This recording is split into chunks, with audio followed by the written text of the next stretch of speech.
Hmm.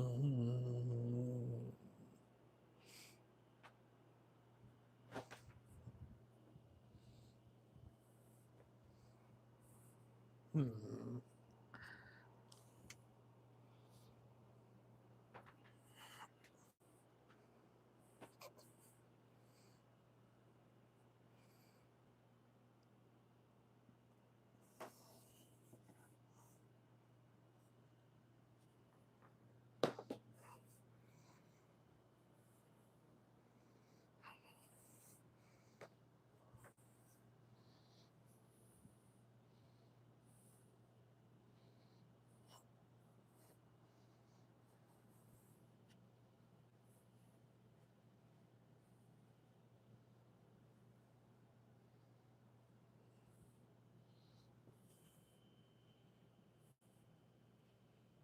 Hmm. Hmm. I lost the thing you're looking for.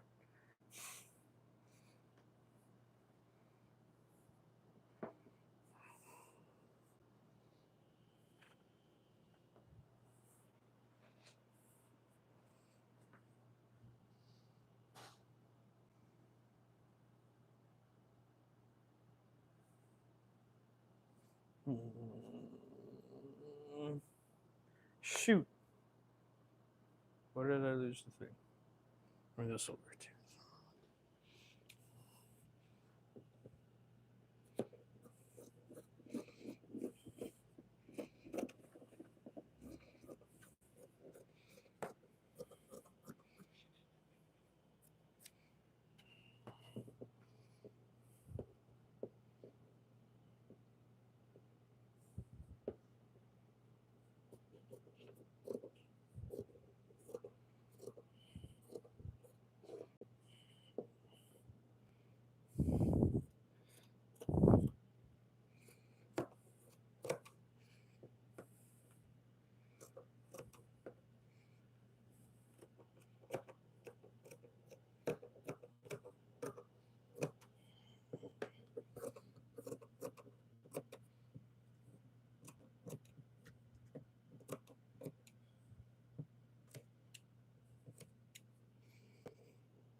Hello. Yeah, well, I still have shit to do. I have to pregame this shit so I can get it done early so I know what I'm doing with the next collaboration.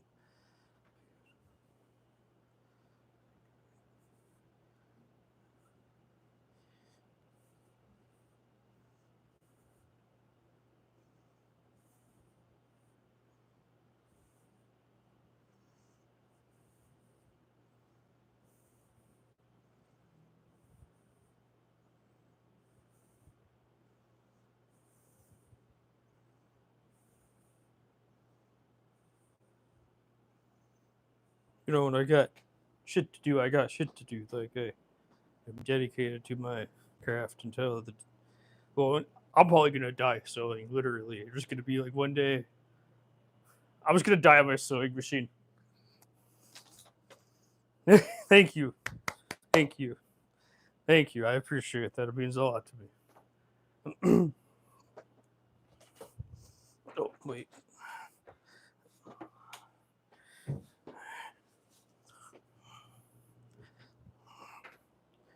Okay.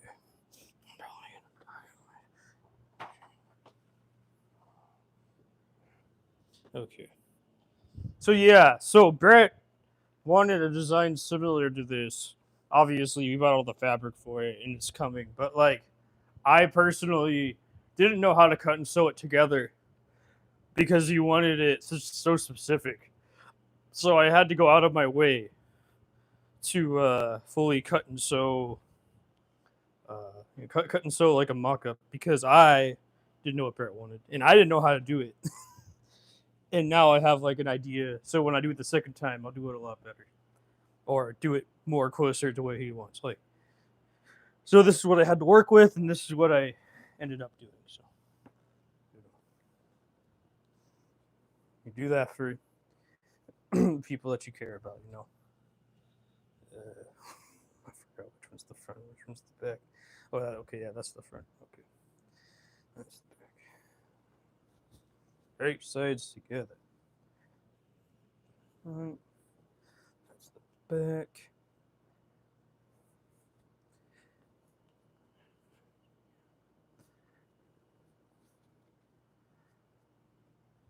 Okay, there you go.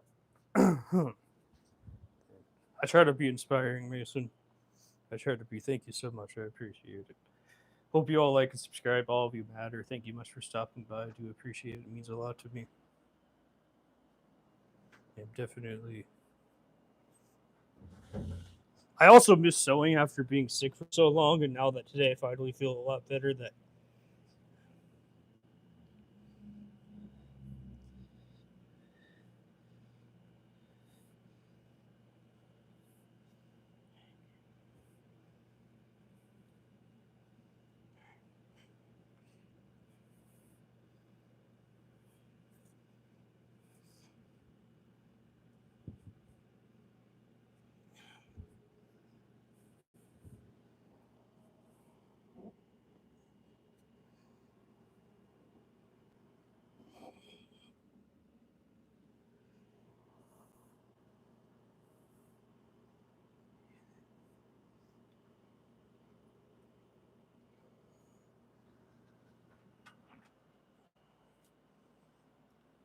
mm.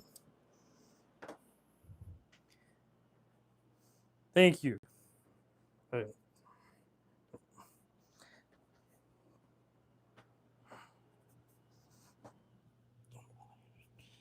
If I don't die from like illness or something, I'm definitely gonna die in front of my sewing machine.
Me too, Mama.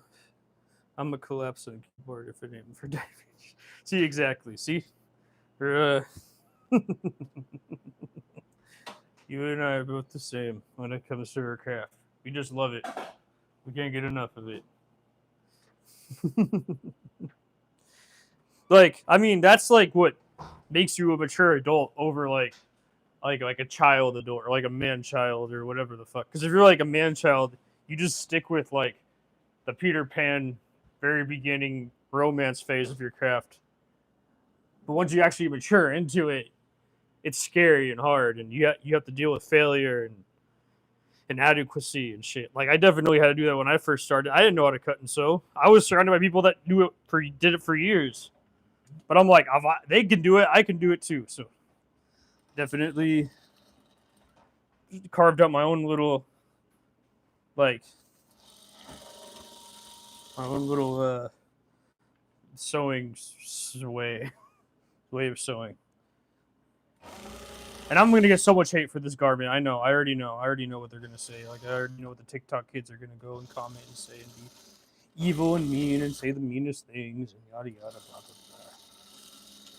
But like you look at their account, they do absolutely nothing. Or they claim that they sew and they sew like boring mainstream.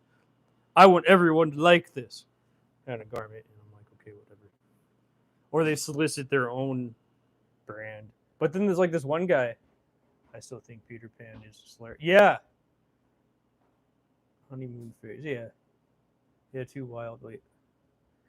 Yeah, I've definitely calmed down and like decided that this is my craft. This is what I'm focusing on for the rest of my life, and this is what I'm gonna do. And you know, it's maturity and it's scary because like now I'm like mature, and have to like be that way in my craft and stuff.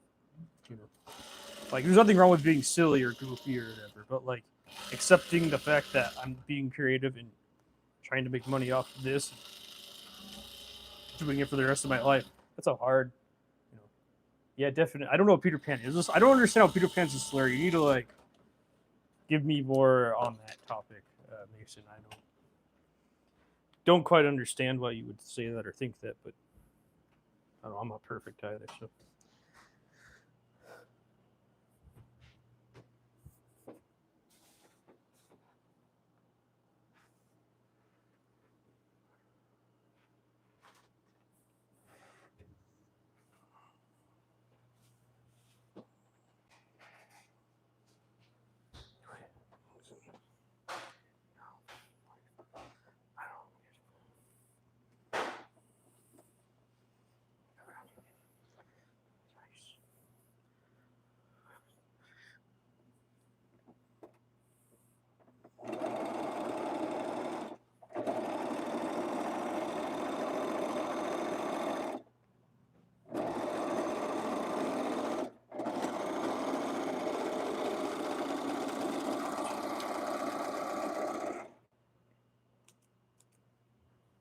Okay, hold on. You were talking about when you first start a hobby. It's exciting, and fun, but when it gets hard and overwhelming, you described it as Peter Pan. The word you were looking for was honeymoon face. Well, yeah, right. No. I'm saying that at the very beginning, you're Peter Pan with it, right? Because you're like, oh, you've been told you're so good at this. You're creative. You're great. You could be a great artist. You could be great this. You could be great at that, right? So then, like, you have that, right? But then as soon as you become an adult, you realize the world isn't bigger. You know, the world doesn't revolve around you and whatever you've been told when you were a kid, right? Because you have to deal with now reality, and they have to work with like you work at a grocery store, for example. Well, the grocery store runs at its own pace, and there's a whole bunch of different people there already, right?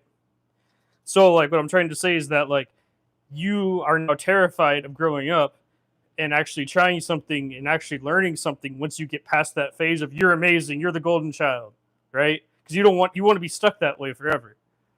Because you just want people to praise you without actually doing any work. So then when you start something and you find something new that you like, well, you have to understand that yeah, there's that honeymoon phase, but then if you don't grow up into it and mature and decide that's the thing you want to do for the rest of your life or something like that, then you just won't accept growing up.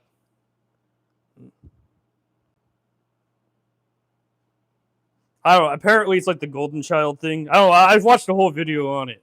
I don't know what the fuck golden child is. I would never. I was told I was retarded my whole life. So like, I'm not sugarcoating it. I'm just telling you what they said. I apologize for using that word, but literally that's what they told me. So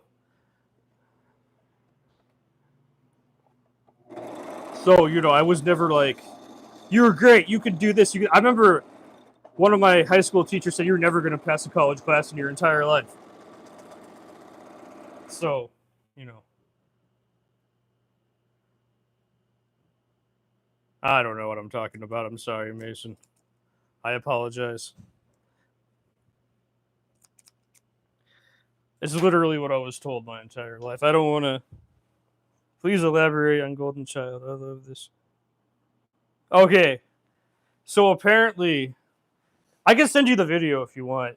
So the thing about the Golden Child, it's like the thing, like, oh, like you're amazing at this. You can do anything you want. You're smart. You're this. Like you're great. And I'm sure they are. Like I'm sure that the people around them saw, how great they can be as adults, right? Like the people that just get praised for doing anything and being good at everything right away. It's like the people that peaked in high school because they were told they were great and they were popular and everyone loved them or whatever, right? And then they become adults and then they fall from grace from there because they're afraid to try new things because they're afraid of failing because they were told that they're great at everything, so they have to go through. Yeah. That's so they decide not to grow up. And this is for anyone. And like for someone like me that was just told that, oh, you're stupid, you're an idiot, you're never gonna do anything in your life, you're never gonna be able to pass a college class, you're the R word, whatever, you know. Um, yeah, what I did is I just kind of like said, well, fuck it. Like, if I'm all these things anyways, that means I could do whatever I want, right? Because I have no expectations and I'm already used to being inadequate to everyone else.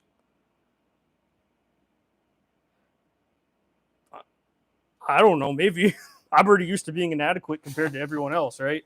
Because that's what I was told growing up. I was told that you're inadequate, you never be good enough, you never achieve anything in your life. You will never. So like I had the opposite effect of that, right? First I wasn't visible, and then I was always told I was an idiot, right? Autistic idiot. So I couldn't do anything, right? So that's why I said the R. I know the R word is like controversial and all that, but like I can't sugarcoat what they said to me, because they literally said that, right? So as someone that already was inadequate to everything,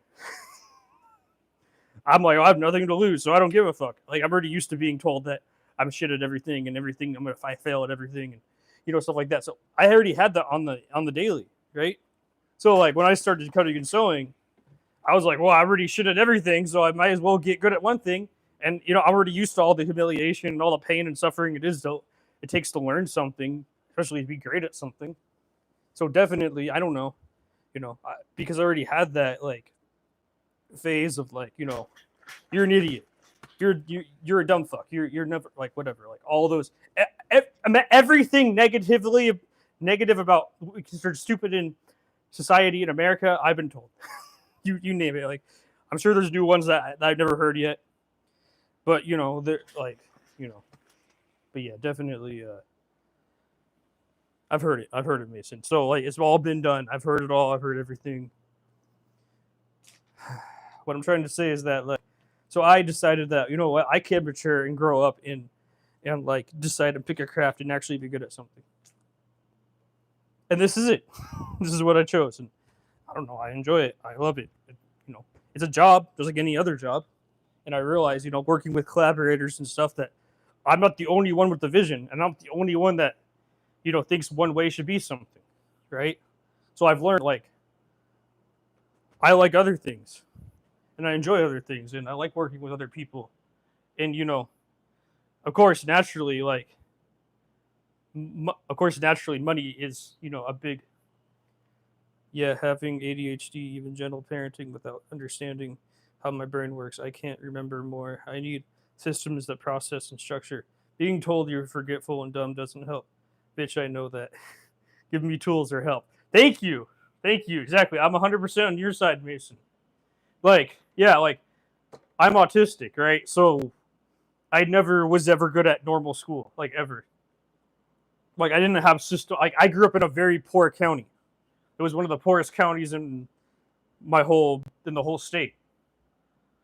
It was like in the top, I don't know, 15 or whatever. So exactly, it was their job. It was their job to help us, but they didn't want to help us. So I don't know. What am I supposed to do?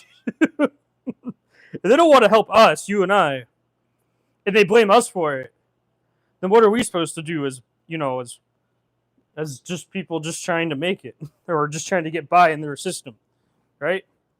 Like I always was like I was never I remember the special kid getting the attention because or whatever like the not the like the autistic special kid. I mean like the special kid in terms of like the golden child of the class always getting like always getting like the special attention and stuff, and I never like had that ever in my entire life. You know, I never had the oh you're so smart, you're this, you can achieve this. The only person who ever believed in me with anything is my grandpa. Like that I truly like heard and believed. You know, he's the only person in my entire life that ever said, "Yeah, you can do this, Leland. You can do this." And unfortunately, he never got to see me cut and sew garments. And I think that's really unfortunate. But it's the reality. I can't change the fact that, you know. But I'm sure if he ever saw me, he'd be proud of me. He was a devout atheist, so I don't know. So I don't know if he'll ever, I respect his choices of being a devout atheist. So.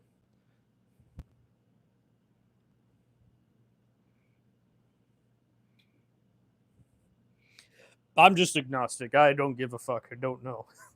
So that's how we're both different. But I still respect him in his choices for, being whatever he believed in. There was nothing.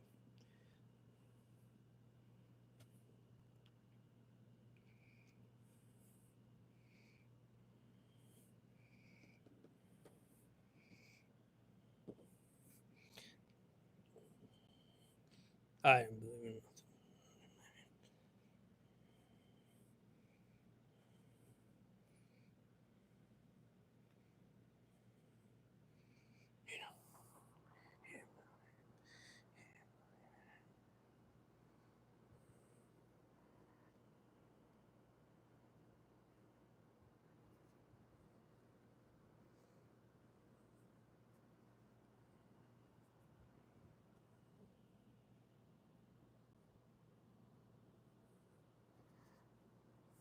It's like X-Men, right? Like I'm one of the weirdos. I'm one of the freak shows. I'm one of the that's what X-Men is based off of, people with like mental illness or like not normal functioning brains and shit. So hold on. It is my job. I mean, it is their job. Yeah, I thought you were talking about fashion, right? It is my job. Yeah, sorry, I forgot. I was way too. I was that way too, being golden child. I said I wasn't the golden child. Can do no harm. My brain. I also acted too old for my age. I had better conversations with my teachers at recess on the bench instead of kids. I don't know how that's clown behavior. I don't fucking know. Like, I was never like no. No one ever believed in me ever. Okay, well that's good. That's good. Well, I mean, but you actually matured though. Like, you actually accepted that the world is bigger than you, and you have a job, and you actually like love what you do, and you love your craft. Like, you accepted that you have to grow up and pay rent and have a job and live a normal life and shit. Thank you. I believe in you too, man. I believe in you too. Yeah, but no, I was told the opposite. Like I said, I like they called me the R word. Like, um, yeah, that was.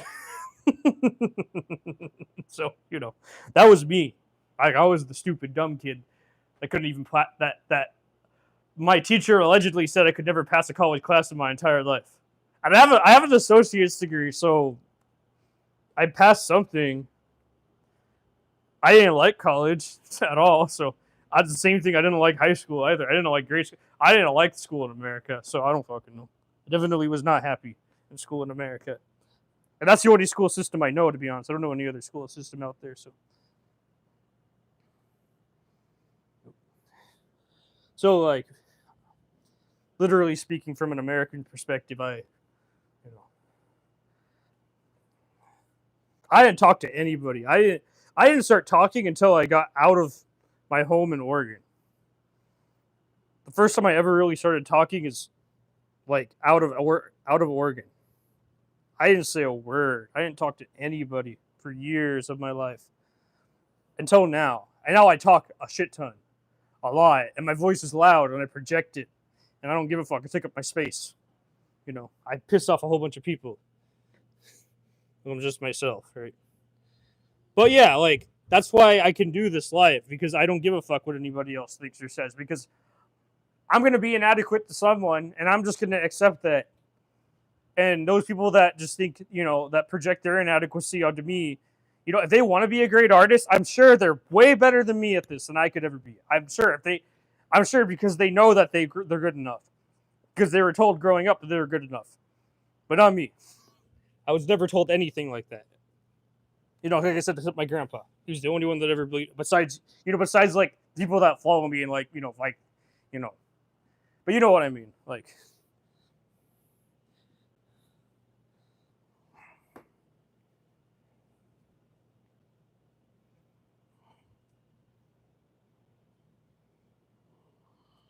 Like I know people are proud of me and stuff. Like I know people believe in me now, but like I never had that growing up, so I never had that like, oh, I could do. That's why I don't go on people's comment sections and harass them.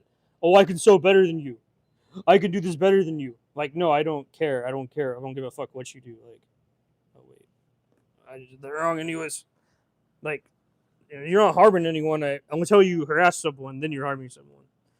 So I don't know. I can't even think right now. Like that's the thing. Like, I'll send you the video that I watched. I don't know why I enjoyed it so much, but I definitely like felt relatable in terms of like, wow, I'd never experienced this before in my entire life. Like, I never had anyone tell me that, you're good enough to do all these things. And not every golden child turns out terribly. Look at you, Mason. You're a good example of a golden child that actually achieved something great in their life and matured into it and accepted it. And accepted the world's bigger than them, and there's a bunch of shit going on in the world. So, like, that's a good thing.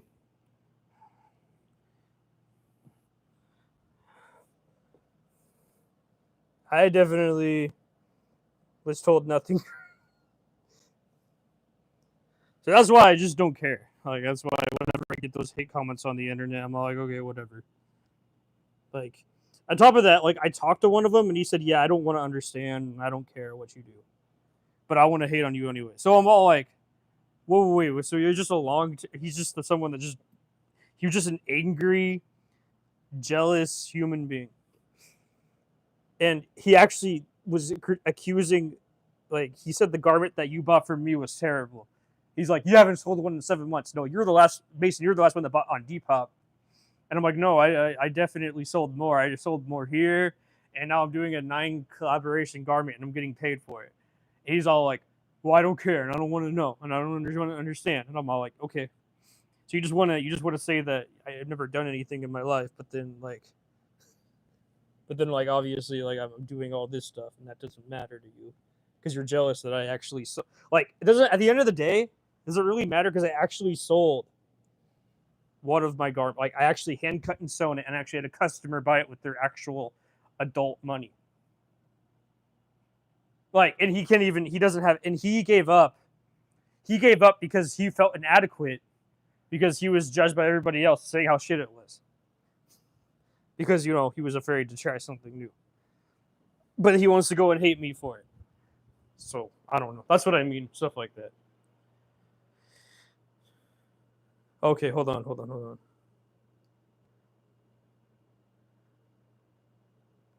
Oh, well, I was. Okay, I believe in you. Thank you I believe in you. Queen, look at you now. You are wording it up. Thank you so much. I appreciate that. So I was a mute, but I'm not a mute anymore. Your grandpa sounds like he was amazing. I loved him so much. Rest in peace, Grandpa. I love you. It's weird. Was it's weird. I was like golden childish when I was like alone because they felt I could handle it, but basic life it was rough and it still is. I'm trying to figure out adulting. XD people jealous. Well, I mean, yeah, I mean you're like younger than me, so like that makes sense. Like it definitely takes time to mature. I don't understand that like people say at 22 you should have it all figured out. I'm like no, no, I think you're older than 22. People be jealous, but yeah, they definitely are jealous. Definitely are. Like at 22, you just probably graduated college or something like a year before that, and I don't know if you're doing a master's program or what. Yeah, you're so young, man. Like, don't worry about it. Like, what? Like, you're better off than a lot of other 24-year-olds right now. I can guarantee you that. You actually have a job.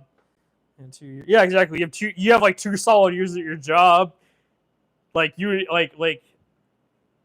I mean, yeah, I'm sure any job is fucking hard. You have a boss and shit. Like, but like, I'm sure it's not a fucking like as I. You have a good job. Like you, no doubt about it. Like you obviously have a decent job that's better than most people. So you're definitely like, I would say way beyond. Like I don't know. I was 24 once. Like your brain's not even fully matured yet. So like when you turn 25, you definitely will understand that. But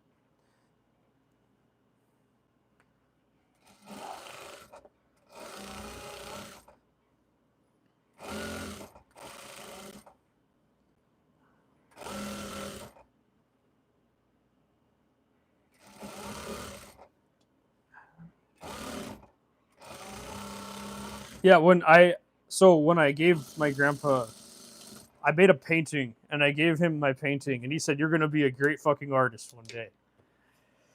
And I quit painting, and I learned fashion design, and I don't know, you know, I definitely am a controversial like fashion designer in terms of like my designs and what I do, and like like loving Korean culture and shit is definitely not because I'm white, you know, but like it's out of respect and love. It's not out of like it's literally because I just didn't like all the garments that were in America, so I wanted to make my own thing. You know, definitely wanted to make my own underground little fashion niche. You know, but yeah, but then I met like my chosen dad and my mentors and shit and my chosen family. And like I definitely like they like I had like a whole shift and change. They're like, yeah, you can make it. You can do this. Like, and it just felt so good to like to have that like maybe it felt better because I was older when I got told that and I wasn't like younger, right? Even my own grandpa, I was older when he started telling me that. I was like 17, 18 years old or whatever. So I'm not gonna tell you the exact day. I don't remember. But because it was forever ago. But my grandpa believed in me, and I think that's what started. Like his words always are in my head somewhere. So, it's a great man, great fucking man.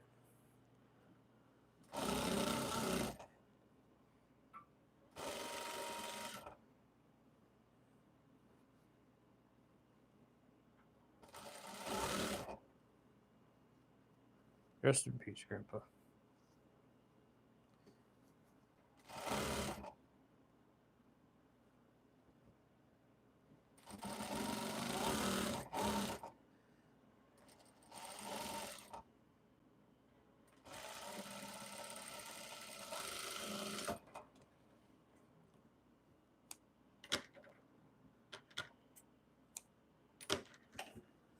Okay.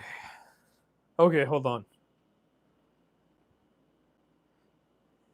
Yeah, it's hard but good. That means you're a good controversy marketing these days. It just used to. Yeah. I know that. Like, definitely, like the way that I cut and sew things is like controversial for some reason between the young people that don't know anything about fashion design.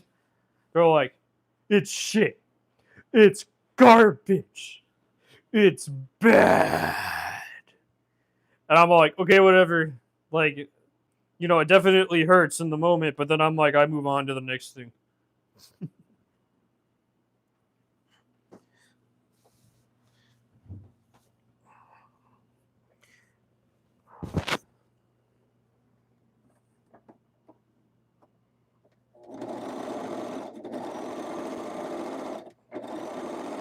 No, like I can make a better pair of pants than you. And I don't even see them make a pair of pants.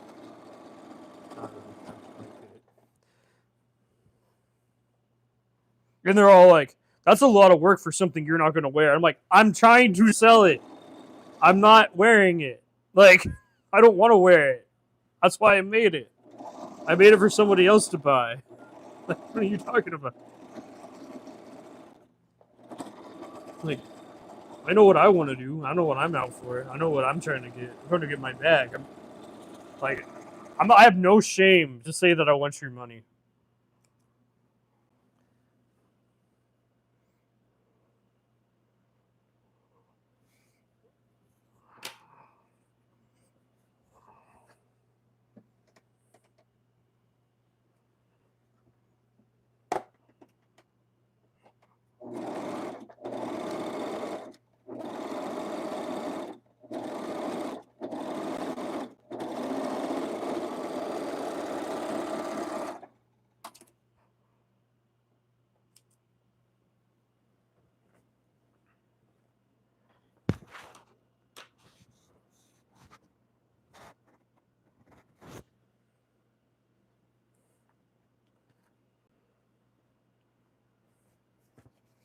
Like, this shouldn't be controversial. It's just my own sewing technique that I developed throughout the year I've been developing.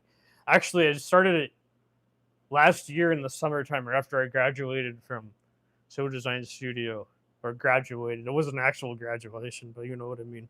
When I couldn't afford it anymore, that was pretty much my graduation. After 2.5 years of constantly going, and then after that, I went and I developed my own sewing techniques. So and this is my own sewing technique. You own one of the early ones, I would say. One of the early ones for the Blazers.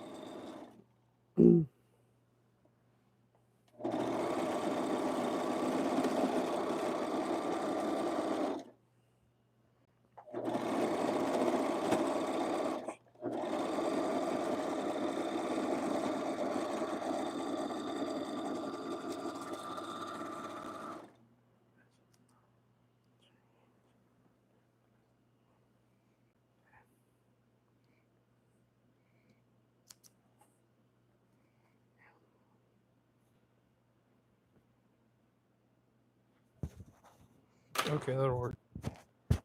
Do you like side seams on pants? Literally in Clo 3D making pants. Oh, so what I personally do, I don't do side seams. I did like a wavy seam, not wavy, like a curved seam. Hold on, let me show you. Here's my pants pattern. Here's my pants right here. So what I did was, because I really liked the way that Korea was making their pants, which everyone copied, of course, after that. So right here, it's not really a side seam. Hold on. It's not a side seam. Side seam is like easy, but like in terms of like what I like, it's it's all sections, right? So it's literally garment engineering. So this is like its own section. This is its own section, and this goes in with the pants, and this is two sections right here, right? And then it's curved. It's curved. It's a dart. It's invisible darts. It's very complex. It's very like advanced level pattern making. It's not, you know. But yeah, like obviously this has a backside seam because it's like pants. But right here too, even this inseam right here is curved. It's not perfectly straight. Hold on, where the fuck is it? I don't even know. It's definitely a very complicated. Like right here, it's curved. It's all invisible darts. Oh. That's how we designed the pants. Definitely something not normal. Definitely something out there. Because that's all curved. That's all curved. And that's its own section, but it's two pieces. That's how I designed pants. That was my idea. Because it went with the jacket that had similar design, but I don't make that jacket anymore. I don't think I have an example of it anymore. It's definitely something that I did not stick with. I didn't care for it that much, but I liked the pants, so I kept the pants. I kept the one thing that I loved more than the jacket was definitely the pants design. But hold on, I think I have a photo somewhere of that jacket.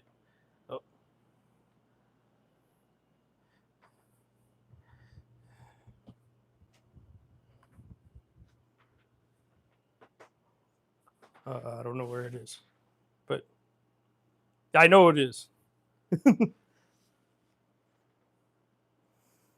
you have a pattern I can swipe? I was thinking it'd be a good idea to try to recreate your shit to learn how to sew. Oh yeah, I don't actually have any patterns. It's complicated as fuck, or at least the pattern for my blazer. So you have to, for the pattern for your blazer, I think you should learn how to copy the pattern. I think you should Google how to copy pattern, and then get all the supplies to copy the pattern and do that. I'm sure there's places in. Yeah, I know. I don't know how to do it in person. I don't know how to do it online. Like you can just copy the pattern literally. Like there's ways you can do that and then add seam allowance.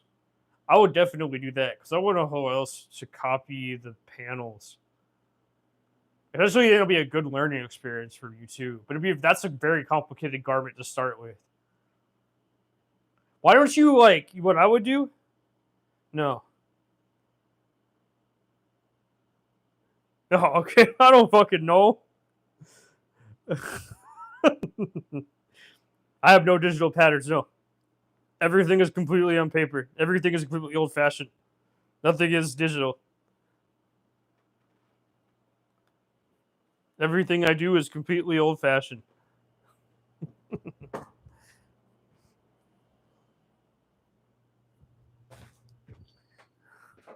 You have the paper, like picture the shit. Yeah. I mean, it's right. It's been sitting here the whole time. I guess I could do that. That will make it digital. I don't know. I mean, I want them digital. I want them. It would be nice if they were digitized. So, yeah, I definitely have the picture of the shapes. Oh god. Yeah, whatever. They need to be digitized anyways. Hold on. I'm gonna sew this together before I. We'll work that out later, Mason.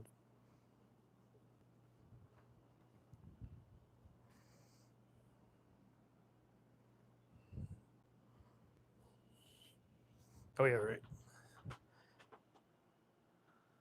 I could digitize that one. Sounds good. Oh no, wait. Oh, you're leaving? Okay. Yeah. You have a. No, I'm not leaving yet. I'm just gonna finish this garment, but I keep sewing. I want to. Oh yeah, I'm definitely gonna. I'm not leaving yet. I'm finishing this garment. I'm gonna sew it. Yeah, don't worry. But like, that's the thing. Like, I definitely Yeah, it'd be great if you could digitize it for me. I mean, I would definitely love to see that digitized. I mean, then I'm like, I'm not making any money off of it, but as long as you don't give it out, as long as you don't give it to free to everybody else, like, because I don't know, I don't care if you steal. I guess it should be free for everyone, technically. I don't know, just so my hard work and my money just to be swiped like that by people. That's what I meant. Oh yeah. Like, seriously, yeah. Let's discuss this later because this is like I just don't. It's just kind of hard to give up all my hard work in my years and years of progress just to the whole world, right? Without like I'm okay. Like deep down inside, I'm okay with it. But like on the surface, I'm like, you know what I mean? It's like I don't know. I hate myself sometimes because of these reasons. It's your shit. Our designs. We'll talk later. Yeah, exactly. Thank you. Oh, I understand what you mean now. I got you. I got you. Yeah, I won't steal. Oh, then that's cool. Yeah, I will definitely. I will definitely. Yeah, because we do need to make a dress out of these patterns. I understand now. Thank you. Thank you. Thank you. Thank you. Yes. Yes. Yes. Yes. Yes. Yes. Yes. Yes. Yes. Yes. Yes. I understand now. That would be actually amazing. I would love if we could do that. I didn't know how it worked. That's actually really cool. You could just digitize paper patterns into real life. Just take the shapes and turn them into. That's crazy. I had no idea. I'm down. I'm down. We'll just work it out when we can. I need to iron this first.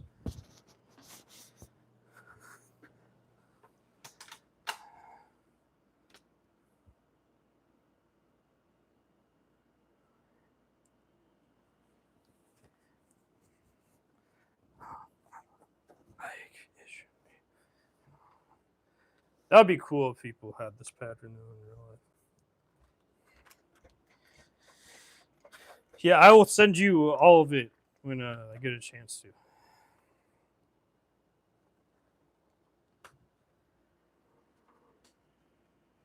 Bro, it's like I can pull up Photoshop and have a reference point at least tweak to match reality because I have the real one.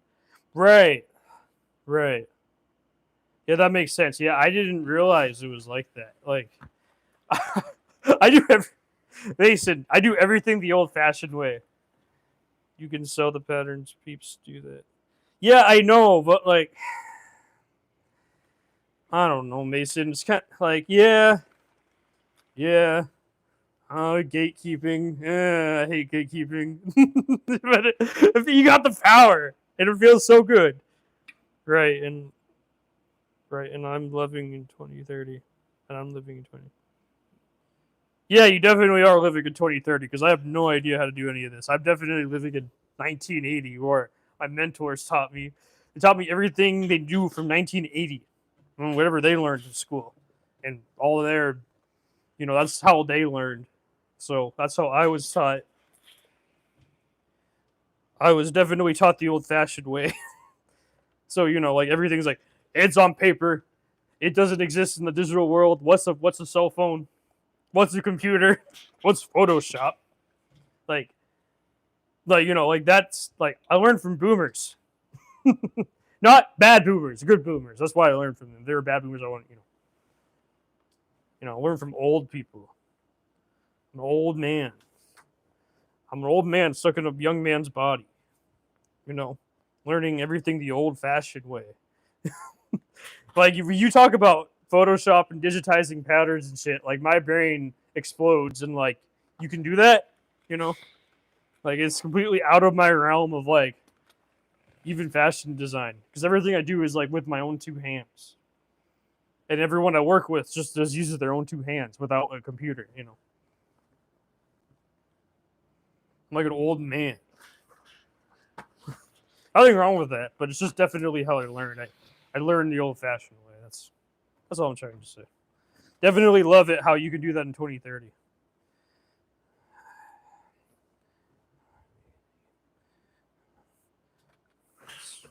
Set up an Etsy shop and fucking sell my patterns. Dilemma, dilemma, dilemma.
wait, hold on, hold on, hold on.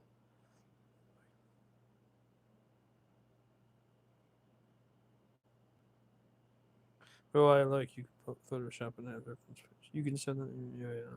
Right now, I'm living. Oh yeah, okay. You're still. Bro, oh man, I'm so happy to hear that. Made my day. I'm so happy that you're making progress in that shit. Yeah, I definitely will send you the patterns. I decided I will. I don't know. I don't want to sell them yet. I'll put that in consideration, but I definitely will send them to you, so we can like love how you were scared to head up. Wait, what does that mean? Love how you were scared. I have updates. What does that mean? I don't understand what that means, Mason. I don't get it. Definitely happy that you're becoming a pattern maker now. I told you you'd be good at it. You're good at math and shit, division, and I don't fucking know. Whatever you have to do in coding. I'm sure it's actually more basic math.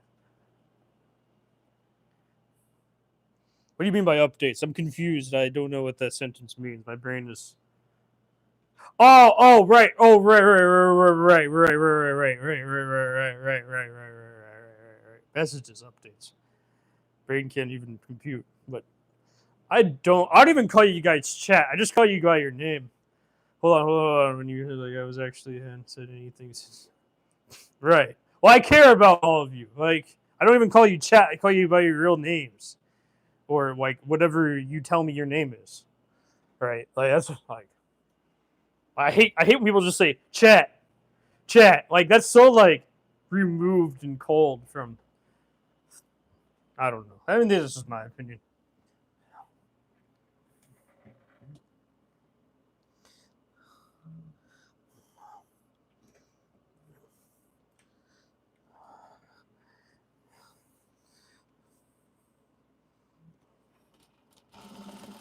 I'm really happy for you, Mason, that you actually took on the pattern making thing and you actually enjoy doing it and you're making progress and you understand it and shit. Like I definitely am not a pattern maker. Like, and that doesn't make me any less of a fashion designer, right? That one guy would say. Like, you know your measurement. You actually took the time to take your measurements and to put it in code theory to make sure that it just fits you spot on. And I respect that majorly. You know, that you actually did that.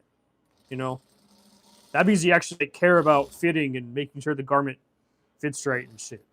You know, there's so much more to pattern making than just cookie cutter design and going straight to fabric and straight to whatever.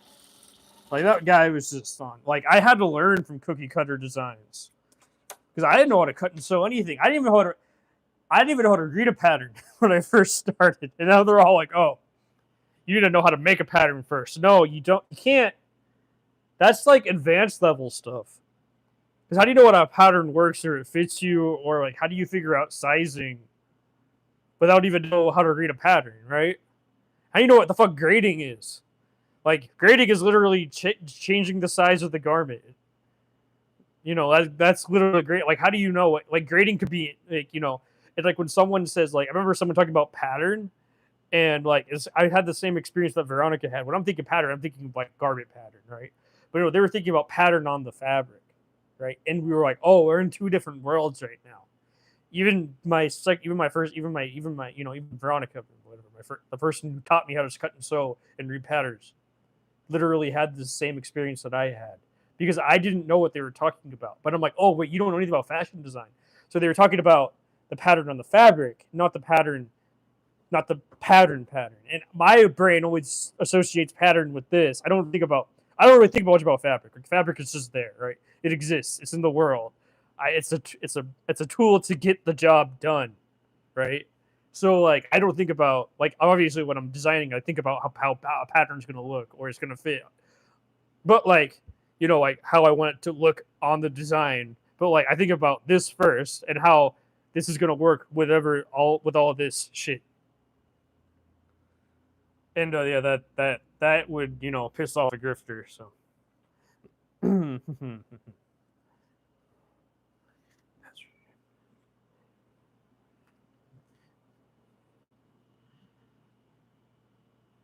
because like then I'm like challenging them and like telling them what I think, how an amateur actually. Because I feel the feeling a lot of those people on the internet that watch those things aren't fucking, they don't know what the fuck they're talking about, so they're like beginners, or they just like, oh, they look at something and they say, oh, this is flashy, nice, and edited well, and you're just giving them TikTok creator fund money, or them, whatever, I don't know, you know.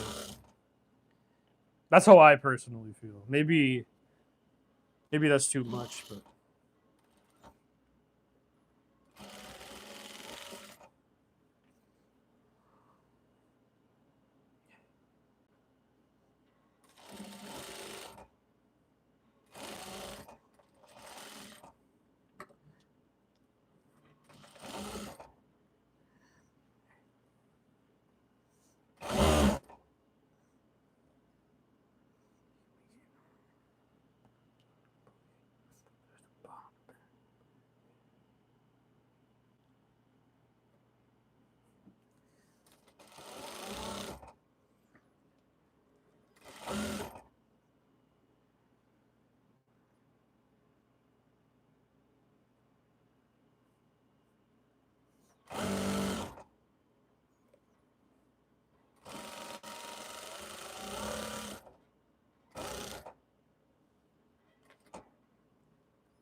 Uh, my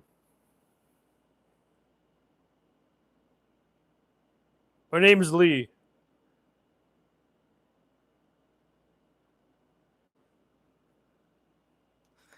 Very fun. Having physical soul is a big barrier for me doing this hobby. Yeah, I love fit, but I want to jag. But I do jag and stuff. Oh, that's amazing, man. I don't know anything about drag culture. That's like far removed from like my understanding of the world. So like, yeah, you like to wear very out there, like very expressive, amazing. Like it looks great, man. Like I love it, but I just don't understand it. So like, this is obviously more conservative in comparison to that. Yeah, low fit, but like I want to do drag and stuff. I used to do cosplay back in high school and sew my clothes and 3D print props and make everything myself. That's dope, man. Yeah, and we fashion people call that print, not pattern. Yeah, pretty much. Yeah, it would be print, definitely. It pushes it fast. Hey man, I'm glad. See, you always wanted to do fashion design. Like, I'm glad that I inspire you to like even start these things. And let me tell you, I'm glad that you found something that you like doing in fashion design too, because like, that's why there's teams in fashion. Like, that's why there's Power Rangers or whatever. Because like, I like doing my thing and you like doing your thing, and we can collaborate together and make something, right? Like Brett likes coming up with concepts, and I like making his concepts real. Like I enjoy that. I mean, I'm getting paid for it too. I wouldn't do it for free. But like, I obviously give him a discount because I know him. But I care about him. I love him, and I love what he does, and I love him like a brother. So like, definitely so happy to like make his whole fashion line. I'm so excited for it. I'm so excited for the next one. We ordered all the fabric.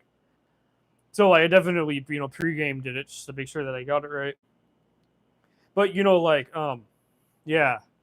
So like, I definitely like care and like try my best to like make sure that you know I can make the best possible product ever. You know, with like what I have and like what his vision is. Because I'm not perfect, and also like unfortunately we don't have like a full-time pattern maker for this collaboration right now. So we can't like hire people to like modify things, like things that we want and need for what we want, because he wants some modified things and I can't really like do that. And I'm sure he would just love to talk to a full-time pattern maker, like you know what I mean, like someone that could like do the work that he wants. And I would definitely cut and sew all those things, but like right now we're just working with what we got. So he said, I wish I had $10 million a year for like my projects and shit. And I'm all like, Brett, when you have $10 million a year, talk to me. Like right now, we're just working with broke. Right now, we're just two broke motherfuckers trying to do something amazing. Right? That's all. That's all that we are. you know. And maybe by that time, Mason, maybe you'll be like fully ready to like, you know, be the pattern maker. You never know, you know. Like I would love for Brett to like collaborate with a pattern maker that I trusted, that I love their work with, you know, and this, you know, and that I would like, yeah, like you're definitely the one that we're gonna work with for this project, you know. But right now we don't have that, so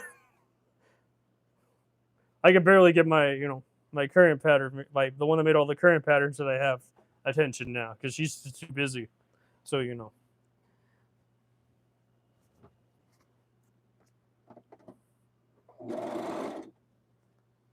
like obviously he wouldn't allocate all $10 million to the fashion side of the project, but he would allocate, you know, a good amount of money. I thought Jen was talking to me good. He would allocate a good amount of money for it.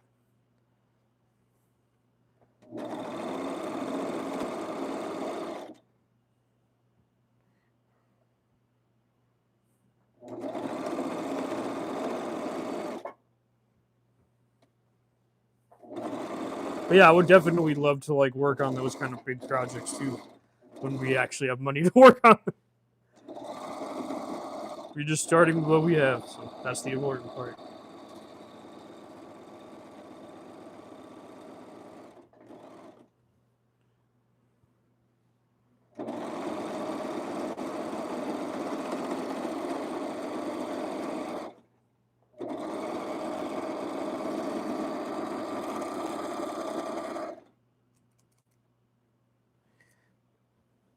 Two broke motherfuckers. Oh, my battery. Yes. It's definitely called print. It really is called print over pattern. But you know, it's just, you know, what people call it. I'm not here to like get mad at someone. I'm not going to be a fashion Nazi and be like, oh, you can't get fashion right or whatever. I just don't give a shit. Like I just try to understand what they're trying to say in the moment because that, you know, empathy and shit. Like I didn't understand what the fuck I was doing when I first started. I'm not gonna lie to you. I couldn't cut the so jack shit. And now I can do this. Now I can do whatever the fuck this is. So, you know, definitely took years and years and years of practice and work and foundational skill to build up. And like definitely like that's the same thing you have to learn too. You definitely have to like go and do those things as well. You definitely have to go through that process of trial and error and learning. But luckily with Code 3D, it cuts out a lot of the trial and error, and that's what I love about it. Because like, why do you need to go through all that trial and error? I personally don't think you don't have to. You know, if you can, especially just the program just does it for you. I mean, obviously it's not perfect, but like it's way better than like what it could have been. And also, you save a lot more money. So I don't know, in my opinion, at least. Like that's why I went and hired the master right away. Because like, why do I have to do it when I could just hire someone else? When I could hire someone else to do it for me. At least that's my thinking.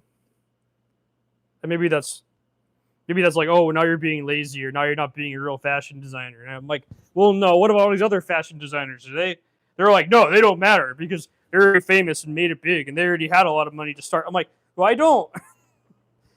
I don't have that much money, and I don't have time to waste. I don't like. That's what I love about Koreans so much. They taught me efficiency and doing things fast, quick, quick, quick. Now, like that's what Koreans taught me.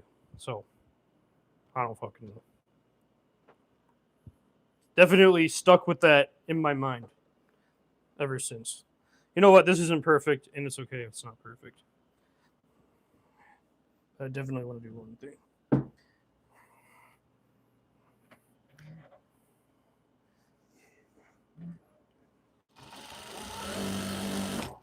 That's okay. That's better. Definitely happy to inspire you, man. Or you go, girl, or whatever you want. I don't know what you want from me when I express your pronouns. I apologize.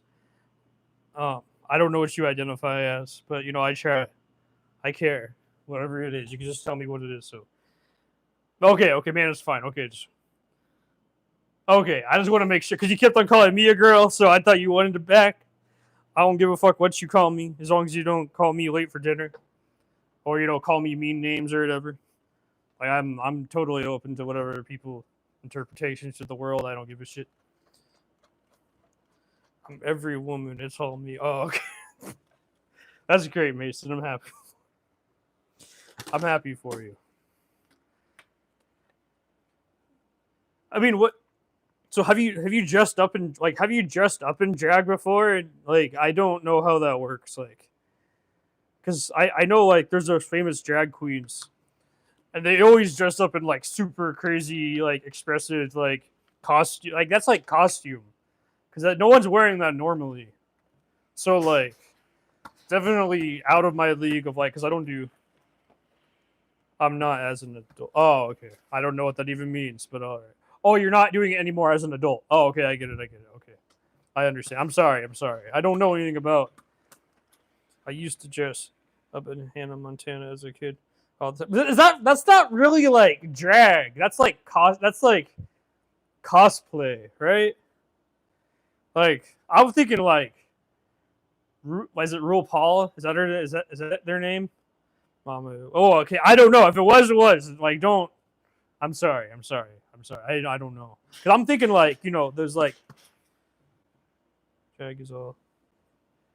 Yeah, that's what I thought. It was all performance and like makeup and like big like hair and like, like really like out there, like avant garde, like costumes, like, nothing. Hello, James. How are you? Thank you for stopping by. I do appreciate it. Hope your day's going well. All of you matter. I thought that's what drag was. Like, I thought it was like that. Like, that's what I always think of drag. But I'm sure there's like lesser forms of drag out there that I did not know even existed. Anna Montana herself is a drag queen. Oh, okay. So there's woman drag queen. I did not know that. I did not know. I don't know anything about. I like Hannah Montana or Miley Cyrus, whatever the fuck her name is. She is a great. Like, she's really good at singing. Like, people don't understand what drag really is. Yeah, I don't. I obviously don't. I apologize. I need an explanation here. I feel really bad. I don't mean to say anything offensive. I can be educated. She is amazing. She does drag, not necessarily a drag queen, I guess. Right. Oh, okay. See, I don't know. Like, my brain is like, I don't know. I love it all. I accept it all. She did a great cover song with the Flaming Lips. Do you see In the Sky with Diamonds? She does drag. She is amazing, James. You're right about that. She's an amazing, talented human being. Definitely really good. She's actually more talented than her dad. Way more talented than her dad. Like, I don't even know what the fuck her dad really did. I just know that her dad's the. Oh. Sorry about that. Oh, everything's dying now. Okay. My phone's about to die.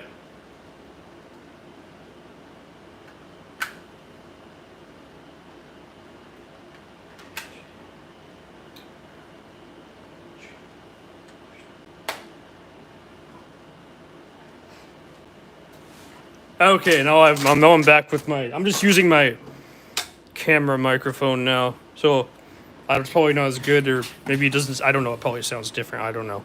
Apologize for that, everyone, but I can't change that.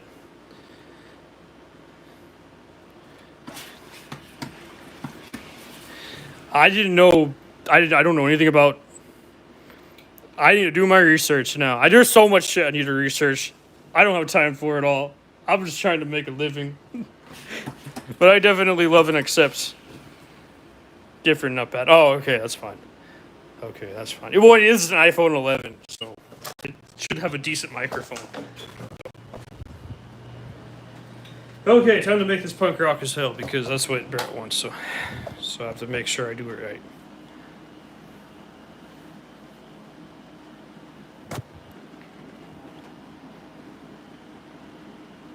My mic died. God. Anyway, I love all these different things and all these different subcultures. I just don't have time for all of them. Like, I have my own focus that I love and that I do, and like when people are here discussing it with me, I love hearing about it, because like I don't know jack shit about it, because I'm focused on my own thing. I love my Koreans and I stick with them. Or that's what I care about. That's what I love. That's what I focus on. That's my like thing that's my message I'm trying to spread. But it's great when there's other people here that teach me about other things that I don't fucking understand. I love that. That makes me happy that there's different opinions and different things floating out there. That just isn't me.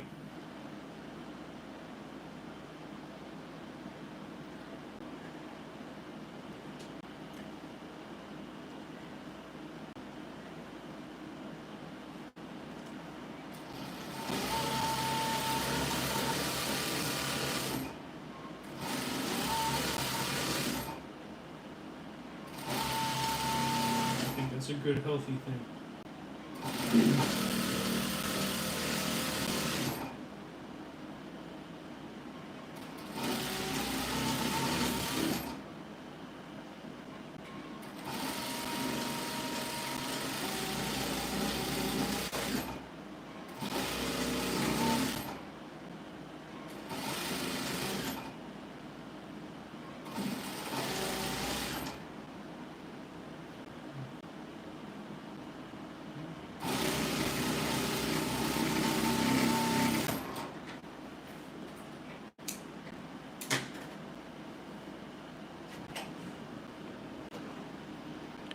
People don't realize Hannah Montana does drag when you sit and think it helps you understand what drag really is. Yeah, I mean, I can't see. I have aphantasia, so I don't remember what the hell Hannah Montana even looks like.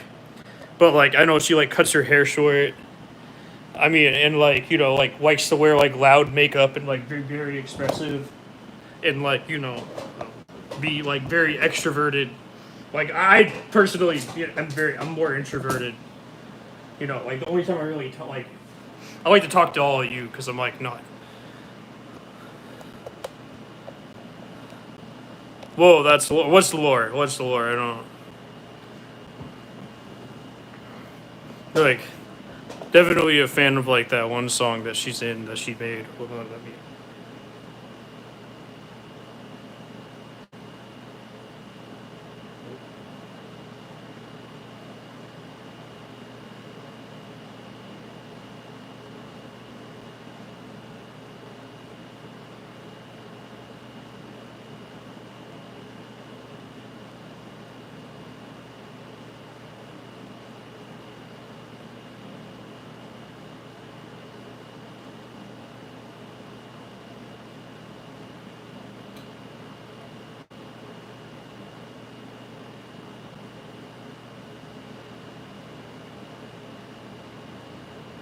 Like, oh, Aphantasia, yeah, Aphantasia. I can't see images in my head and shit. I don't have an imagination.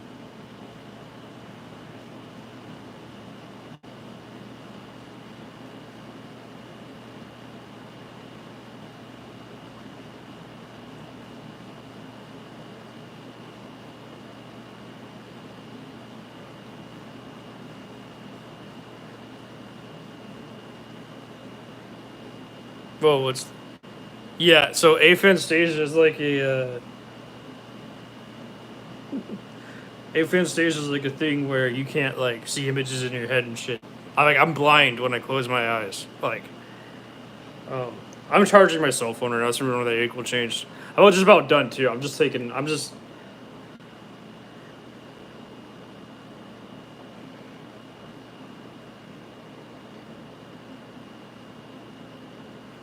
like this.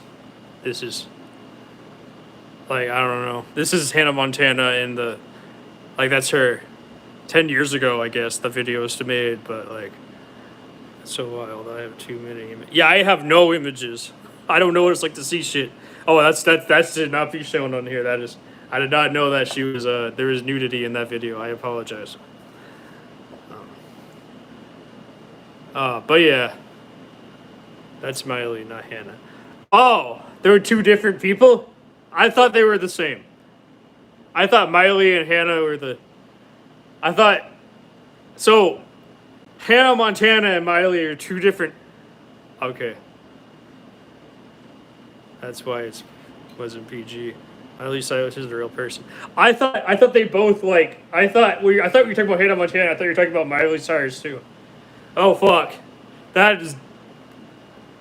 The way that they made that really overexposed. Hannah Montana is your drag persona. Oh, I thought Hannah Montana was like old and like gone now. I had no idea. I had no idea that Disney allowed that.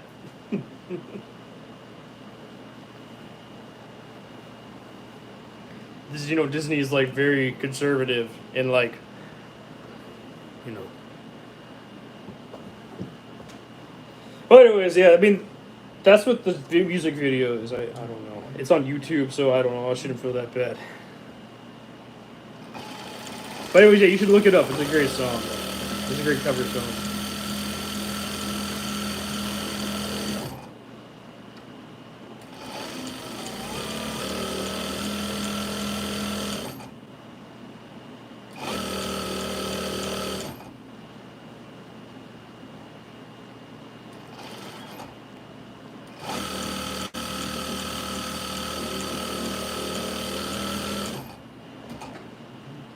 It's not showing.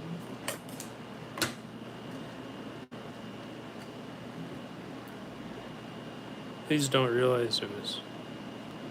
People don't realize it was drag. Yeah, that was the whole show. That was wait, a double life. Oh, that makes sense now.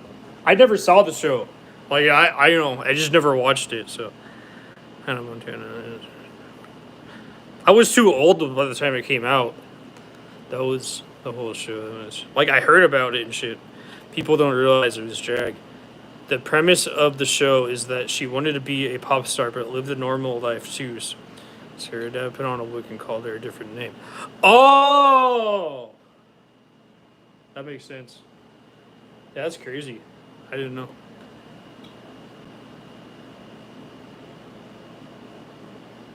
I don't expect anything, so I'll never be disappointed. So that's definitely me.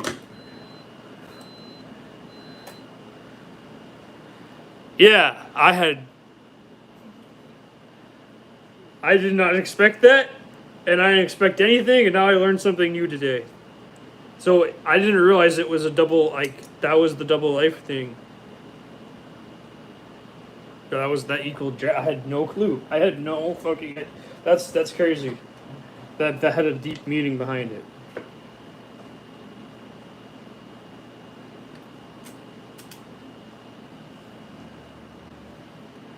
Because I don't think she's Hannah Montana anymore, right? That was just like when she was a kid or whatever, young adult. To that age. Now she does like drugs and and does cover songs and crazy shit like that. Definitely way more talented than her dad. You learn something new every day. Hey, what's my child? With my child. Oh yeah, I mean that's good. That's good, Mason. I'm happy for it. Thanks for sharing that. You learned. Yeah, you definitely learn something new every day. I had no fucking idea that was even a thing until right now. Until you mentioned it. Until you pointed it out. That's fucking crazy to me. That like that's the definition of drag. I had no clue.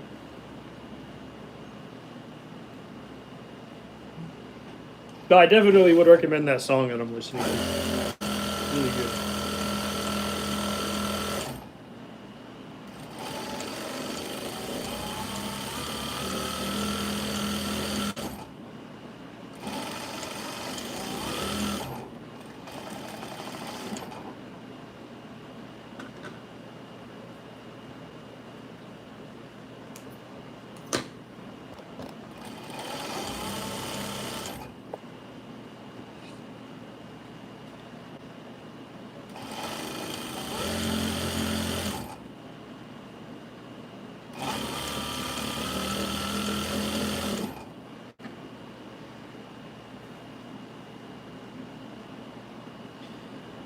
Yeah, there's this oh, I don't know.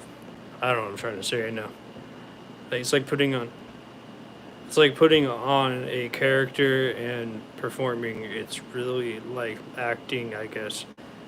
It's being someone who's not really you. Right. Right. That makes sense. That makes fucking sense. I mean, I guess a lot of us have to technically do that. Like in society, we have to pretend we're somebody else to like survive or to live or to fit in or whatever, right? So like a lot of us are in maybe not literal drag, but in like, you know, hypothetical drag.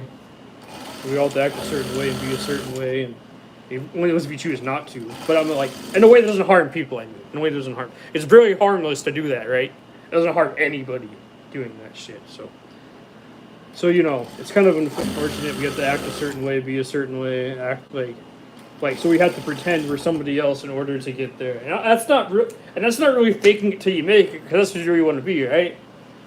We just have to act that certain way because you know society wants us to. And I didn't realize that was like the meaning behind Hannah Montana. It's a very deep meaning.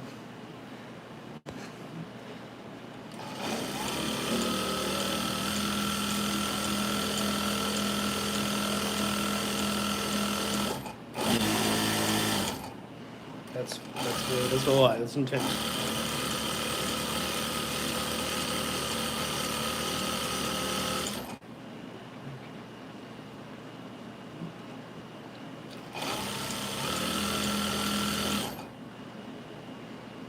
Right.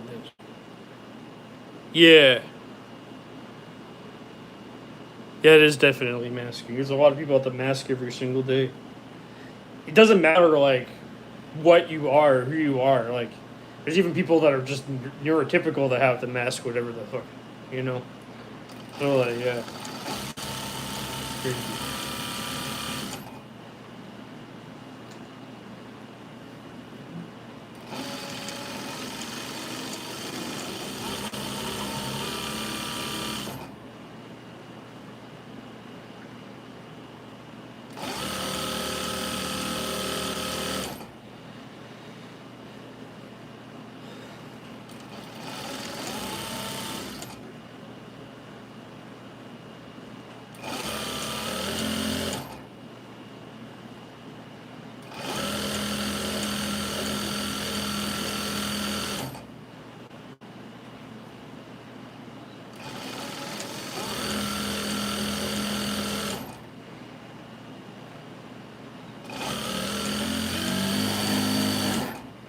That's why I expressed myself through my fashion because I didn't see any other fashion out there. So like, I guess you could call my fashion like I don't fucking know what you want to call it. It's really the intended meaning, but it really isn't the intended meaning. But if you really look at it, well, I mean, meanings and cultures and things change over time, right? Like nothing stays stagnant. I mean, there's always like an original definition of something you can look up and say, "Oh, this is what it meant. This is what it meant to be, and this is what it was when it started." But now it's different now because like there's more people accepting it into their daily lives. So definitely things change and like become mainstream. Like you know, when there's purists out there that say, "Oh, it's only this and that," and I'm like, okay, well, you know, I can't change the fact that other people feel something. If they feel that way towards it, and that's how they interpret it. Like, I think it's a beautiful thing. You know, like that's why I like asking artists, what were you feeling, or what were you thinking when you're making this art piece? Because, well, I can feel my own way about it, but I'm wondering what they were thinking when they made it, or what they thought when they were making it. Because, like, I feel like I feel like their opinion is just as important as the next person's because they actually fucking made the thing. They sat down and actually spent time making it. So like I think it's wrong to assume that, you know, my opinion is my only opinion on it. Because like how often does artists really talk about their feelings on a piece? And it's not very often. And like people that actually like ask them questions on it, it's kind of uncommon. If you ask me personally. So like I definitely go out of my way to make sure I ask, you know, like what is this piece about? Like what's for me it's everything's based on nihilism when it comes to like my designs and stuff like that. Because like I just don't know and I don't care. I just made it because I wanted to, or I made it because of money, or I made it because like you know I'm pre-game making things because I'm getting money. So generally my stuff is like it's just money. Like you could literally read my bio. Like I updated my YouTube bio to like my nihilistic view on my own fashion design and shit. Like it doesn't matter, we're all gonna die, who gives a fuck? Like definitely that's how I personally feel. And that's what I feel about too many artists are like gatekeep their own work because they're all like, oh, like, what if someone hates it? I don't give a fuck if somebody hates it. The next person's gonna love it. Who gives a fuck what they think? You made it. You're spending all this time and money making it, and you don't even want to share it to the world. That's fucking stupid. Who cares if you fail? Who cares if someone makes you feel inadequate? That's part of the game. You're getting it better and better every single time you do it.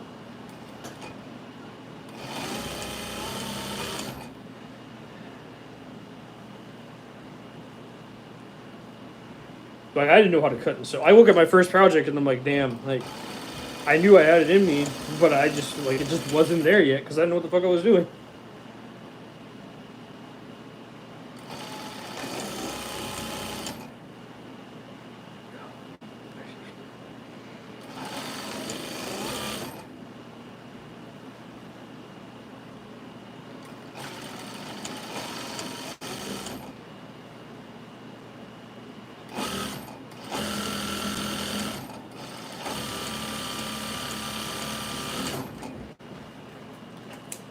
Okay, it's done.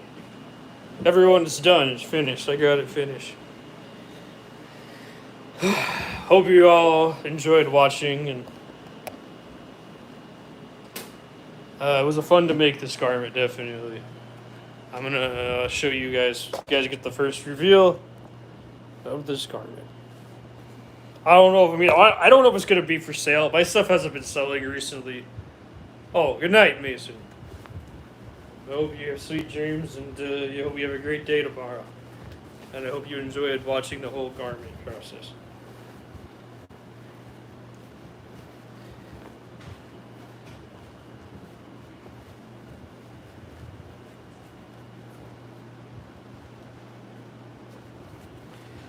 Fun talking to you today, man. It was. Thank you. Thank you. I definitely... That's the front. This is the front.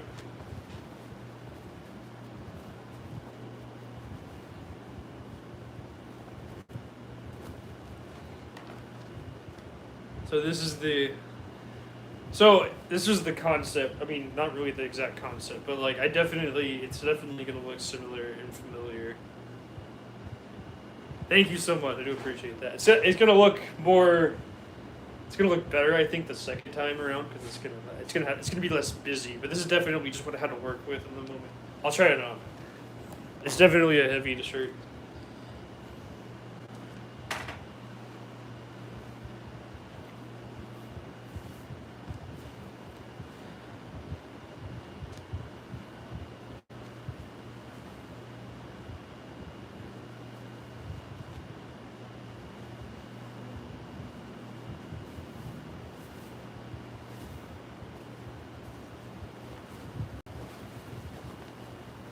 I know Brett wants punk rock, so definitely going towards that direction. I screwed up here. I don't know what I did. Oh, I see. I accidentally sewed it all together. Wait. You know what? That's fine. It's a mistake. But... Oh no, I know what happened. Right. No. That's just the short sleeve. Because he wanted one long. So this is what it looks like. This is the concept. I don't know. I'm glad that I made something to have a reference point. You know, but did I put it on? No, I put it on right. This is what he wanted. So it feels awkward to have one long sleeve and one short sleeve. It also looks awkward to me. Maybe to him it looks good. I don't know. Thank you. I do appreciate that though. But yeah, this is what he wanted, something like this. So I definitely, it's possible. I don't know why he wants it like that, but you know, possible. I'll take a photo for it.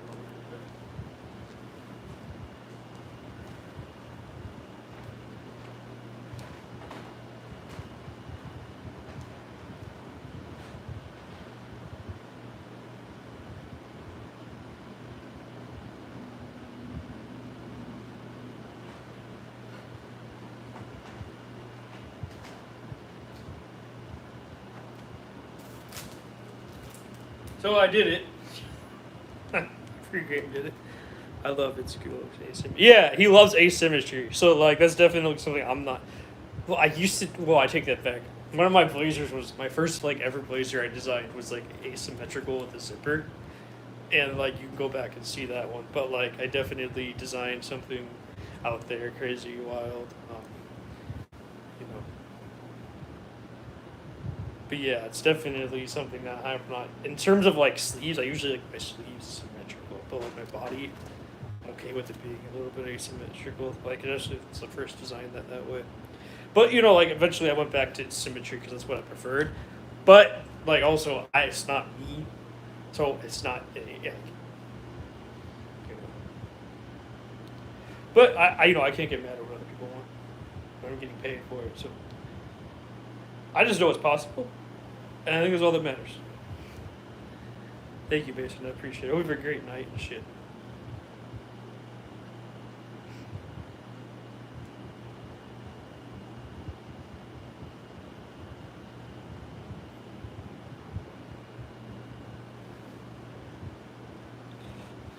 Yeah, it's definitely.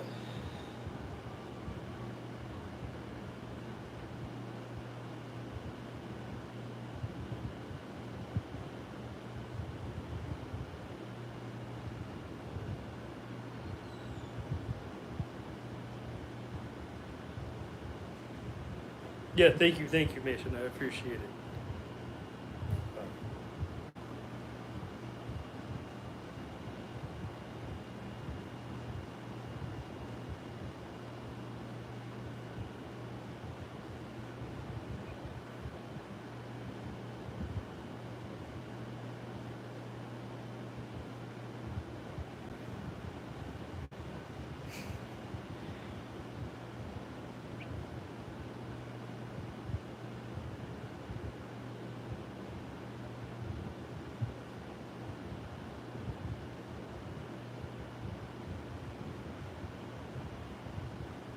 But yeah, it's definitely nothing I would ever do. I might as well just keep this one because it was the original one, so I'm just gonna keep it for myself. I have no reason to sell it because I don't know if anyone's gonna buy it, and I never sold a T-shirt ever, so except now.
I don't know how you guys feel, but thank you so much for liking and subscribing. It means a lot to me.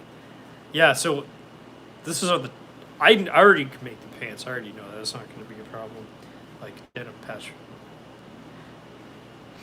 It was the T-shirt that was like bothering me more than the pants because I already done the pants so many times.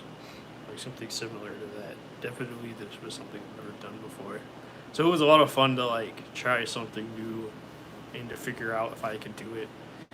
And it's gonna be way less busy, and it's gonna be way more controlled in terms of like colors and stuff like that. Because like, Brett has actual money. He actually gave me stuff to like buy the stuff. Unlike me, I have no money, so like I definitely have to work with just what I have.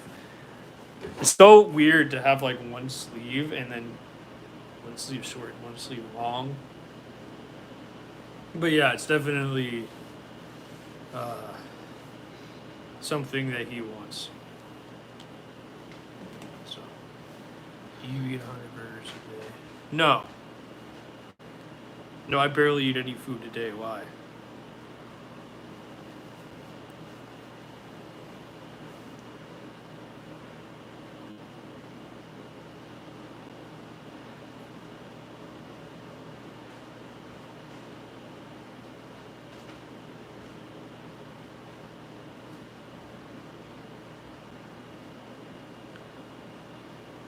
I don't know how someone eats 100 burgers a day. That would kill you.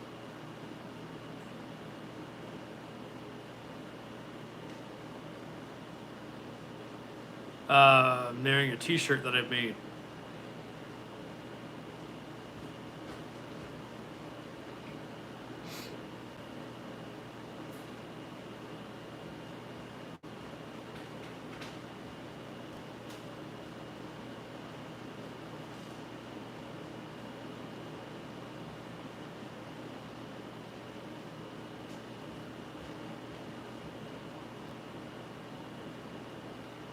Thank you so much. I really appreciate it. Thank you. Thank you.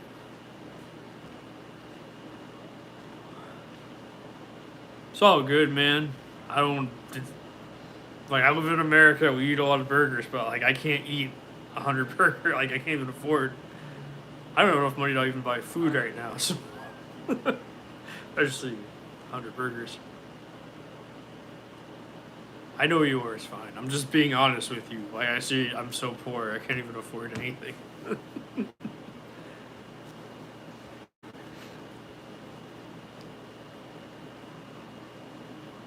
Do you like burgers? I prefer Korean food, personally. But what does that mean? Oh, pig shit. I don't get what that means, but all right.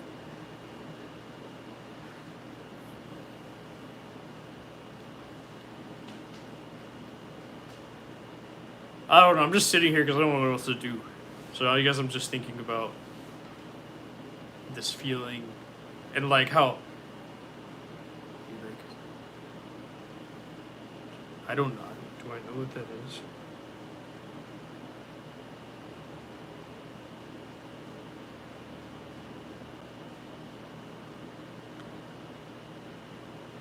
Yes, I do. I do like it. Yes, yes, yes. I do. I do love it.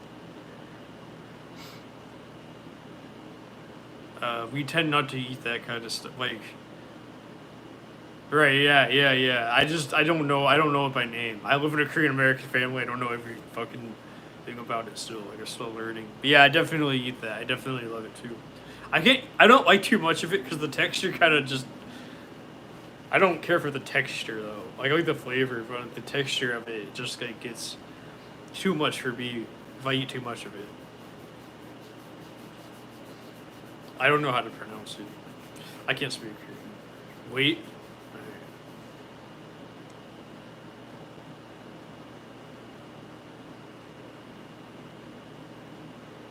No, I'm white. I live in a Korean American family.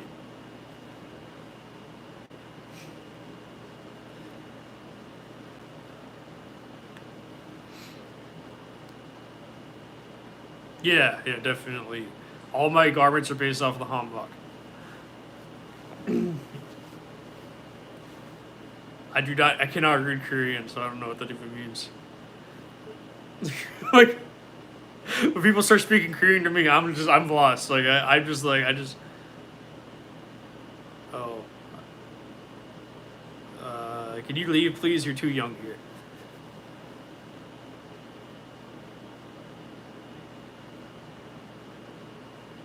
Okay.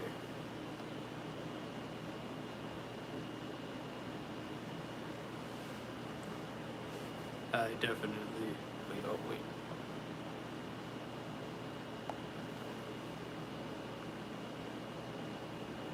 Okay, there you go. Yeah, I don't want that person. Yeah, he spelt it wrong, so I don't know. Okay, well, I banned them. So.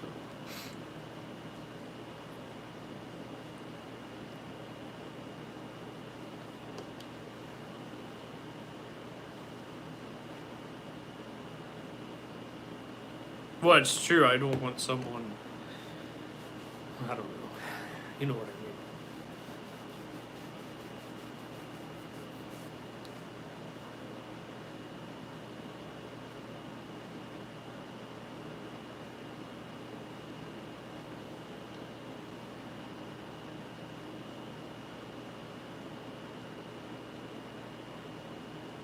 Yeah. Well, I don't know how old. I don't know. Like people just say random shit all the time. I have no idea how old they actually were, you know. But like, it definitely was like way too much for me. I don't want someone, you know, like this is like adult only space. You know, like I tried my best to like moderate that, but like, I know it's impossible to because, I mean, you know, I was 12 on YouTube too, like watching videos made by, you know, adults and shit. Like I watched Angry Video Game Nerd, and like in 2007 or whatever, like on my Nintendo Wii. You know, so like, and I was playing like Halo at age 12 or whatever like that.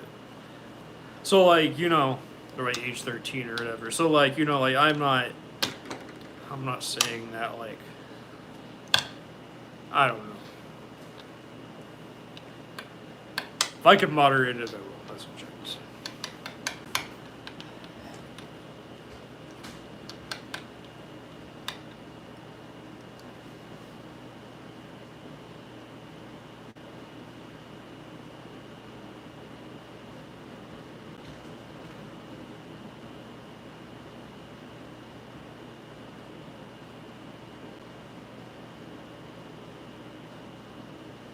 Yeah, I don't know. It's just weird to me.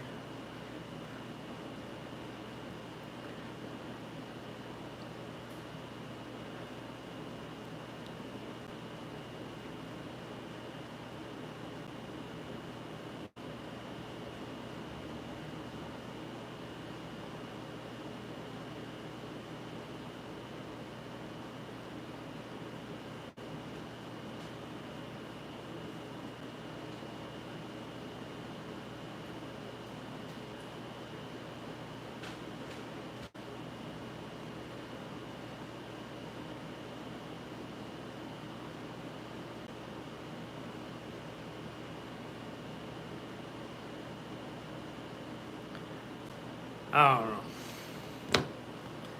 Oh fuck! Let's listen to that song. I don't know what to say, Mason. 100 cheeseburgers a day. Well, that would kill you if you ate 100 cheeseburgers a day. Like, you wouldn't be able to live. Like, that would definitely, like, that would kill anybody.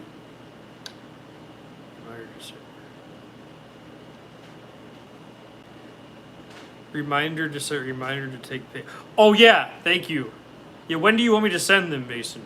Like you want to send them? I can do it right now. Like if you're still up, I don't know yet. You want me to email them? To like text me your like, DM me your email or something. Oh. Well, I don't know. Text me your whatever. DM me your email or some shit, or however you want me to send it to you. I don't know how you want me to send it to you. Because then we can get high quality photos or some shit.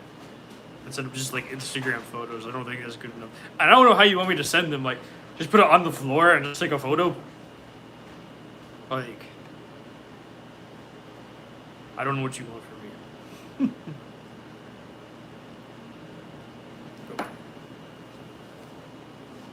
I don't know how it works. Okay. Okay, that's easy.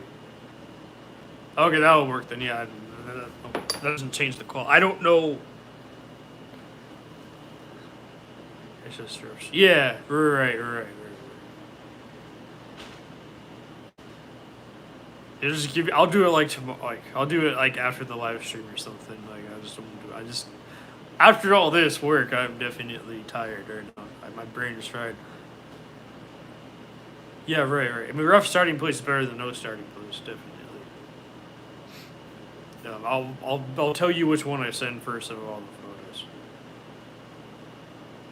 I don't know. Then like once they have all the power of all of it digitized, I'm all like, do I want to release it to the public? Do I want to sell it to the public? Do I want to give it to the public?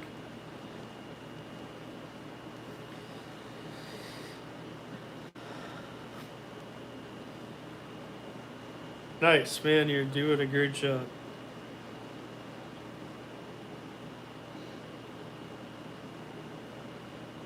That's interesting. The way you're doing the pants. You're like sectioning them out and like. It's like you're sectioning them out in uh, like engineering them like way beyond like normal pair of pants. Yeah, I didn't get that at all. Like you showing me that, I'm like, yeah, like I get it. I know. Yeah, working on the waistband. So what I recommend about what I know about waistbands is that I just made it like 2 inches, and just like made it, as long as like made add a little bit extra to like overlap to like I use Velcro personally. So like add a little bit extra on both sides to add the Velcro to like go around your body. But I definitely, when it comes to the waistband, I just made it 2 inches and made it like a rectangle. That was like 40 inches or whatever. That was it for me. I didn't like make it any more complicated than that. That's definitely what I recommend in terms of like waistband and shit. Yeah, definitely. Yeah, that's my.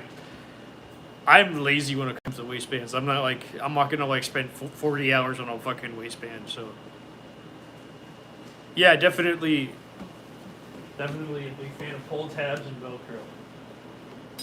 Because like this right here, this is like the print. This is the shorts I made for Brett, and or the jorts or whatever the fuck. Like, has a pull tab, and then you can pull it to your side. It's punk as hell, I know, but like, I also love my seatbelt buckle. Perfect sensory experience. Yeah, that's definitely something too. I just don't know how to source a whole bunch of fucking, like, I don't know how to, like getting like seat, but like doing that. Me too. But definitely sourcing. Yeah, definitely like getting like seatbelt buckle belts. It's kind of hard to get. So. I mean, then having belt loops. Oh yeah, I definitely hate belt loops. I'm not a fan of belt loops. I like my Velcro because I am terrible with those things. Buttons and hardware. Not a buttons fan. Not a hard like zippers. That's anything that makes it easier because my sensory problems. I can't. I need 3 hands to use a button. Like a button can ruin my day. Literally, like one button can ruin my day. Like I see people, I've seen people open up and use buttons with one hand, and I'm just looking at that like my mind is blown how people can do that. How normal people can do that. I'm like, not for me. Like for me, it's Velcro and zippers. That's it for me. That's all I ever like. The blazer that you bought for me has a zipper in it. Not a button. It's a zipper. It zips up 12 inches. Actually.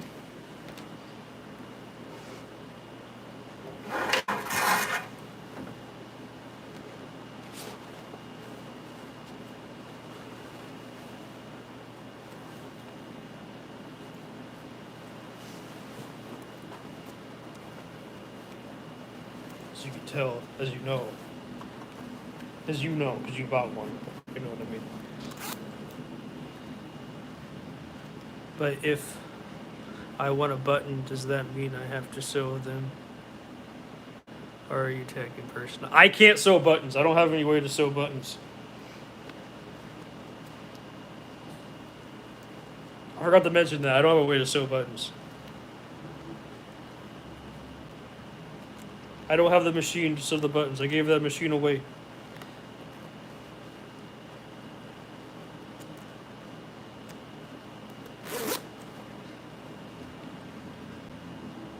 Like that zipper, no button. So much easier. Doesn't ruin my day. Any other limitations I should know about? Well, I can't do buttons. Oh, and no. Well, I mean, I'm fine with shorts. I'll make them if you pay me. Like, definitely. Usually, it's just I can hand sew buttons if I decided. Yeah, pretty much. Yeah, you would definitely have to hand sew them. I don't know how you. Like, that definitely is hard to do, but it is possible. Definitely get the hand sew buttonholes and shit. Well, what my second mentor did, she just developed her own way of adding buttons, with look way easier. She just like got heavy fabric, heavy like thread, and then sewed a button placement, and then cut it, and then just added like her own hand sew buttons. Oh, there you go. Yeah, definitely. Yeah, if you guys, there's things there's things that I don't do because I just can't take the sensory input of it, and like you have to like But like I'm not against I'm against buttons personally, but I'm not against other people liking buttons, especially if they don't have the same sensory input that I personally have. Like that's the thing. Like if you want a button, you just have to put it in yourself. I definitely not gonna do that for you.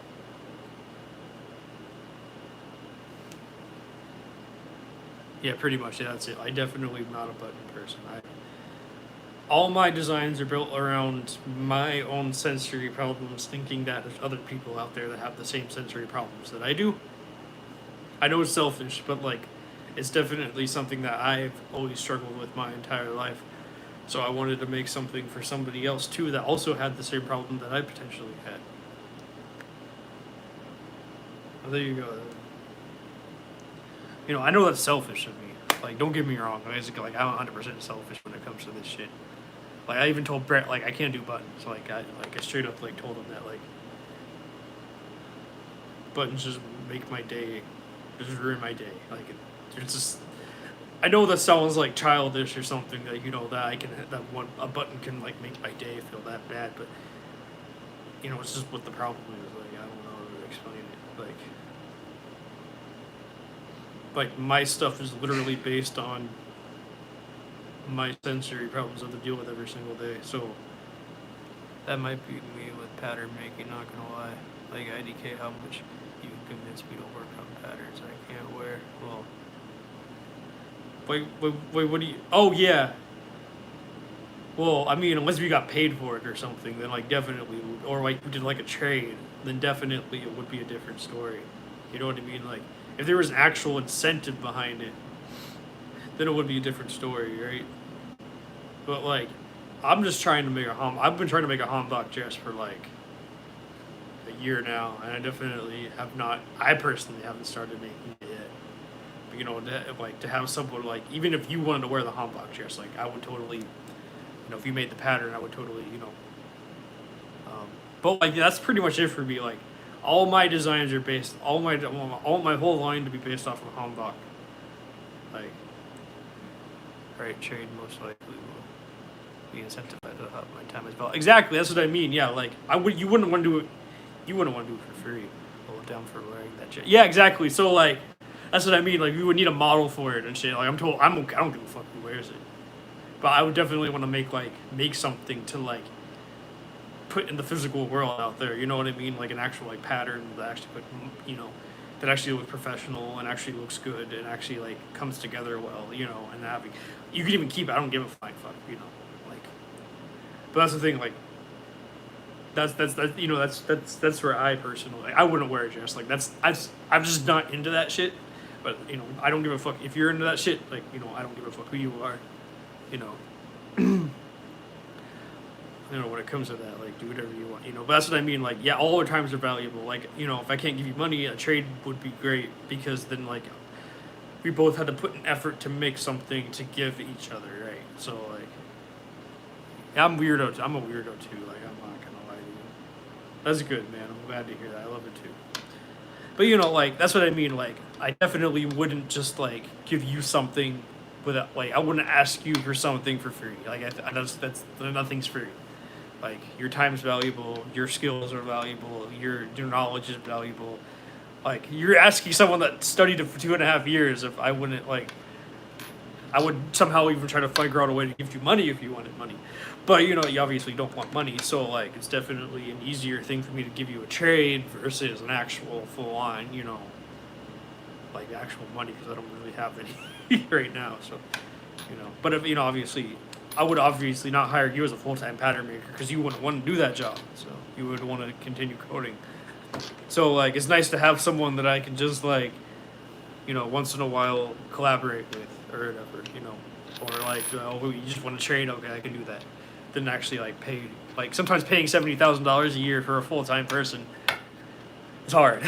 Especially you don't have especially if you're not even making $70,000 a year. How do you pay someone $70,000 a year if you don't even make $70,000 a year yourself?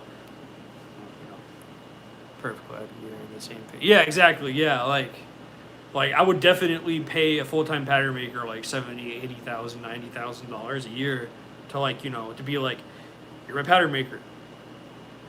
Like I love the challenging projects. Yeah, exactly. Yeah. But I would definitely love to have like a full time pattern maker that I pay, and they have a comfortable life, and they make all my patterns for me, right? Or like they have a team, like whatever, like here's $90,000 a year. This is your salary, or whatever the fuck. Like, how much you get to this up? This is your work. This is what you get to do. How much you get paid a month, and you just literally get paid to make patterns for me, like whenever I need you. That would definitely be like what I really want. But I don't have that. I don't. That's just a dream right now because like I can't like afford. I can't even afford food. Like, because you think I can afford it? I'm making $0 of like.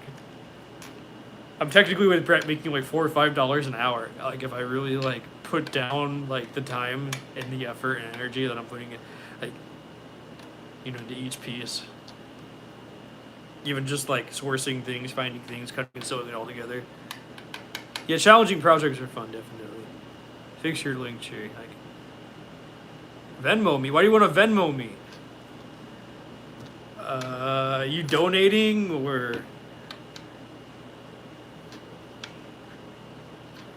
I don't know. I kind of don't need money right now. Yeah, you could just literally. Yeah, seriously. If you want to donate to my Patreon, please, you could be the first donator. Like, I'm not gonna stop you from that. Venmo, I don't want donations like that. Like that. If you want to if you wanna donate to my Patreon, go ahead and do that. I'm not gonna stop you. It's sort of $10 a month. I'm not gonna, or whatever, $1, even $1 a month. I don't even know what my perks are in Patreon. I don't remember. I made them forever ago. Like, but yeah, I'm not gonna give you my Venmo, but like if you want to donate to my Patreon, anybody wants to donate $1 a month, I'll take it. I mean, that's better than better than what it was.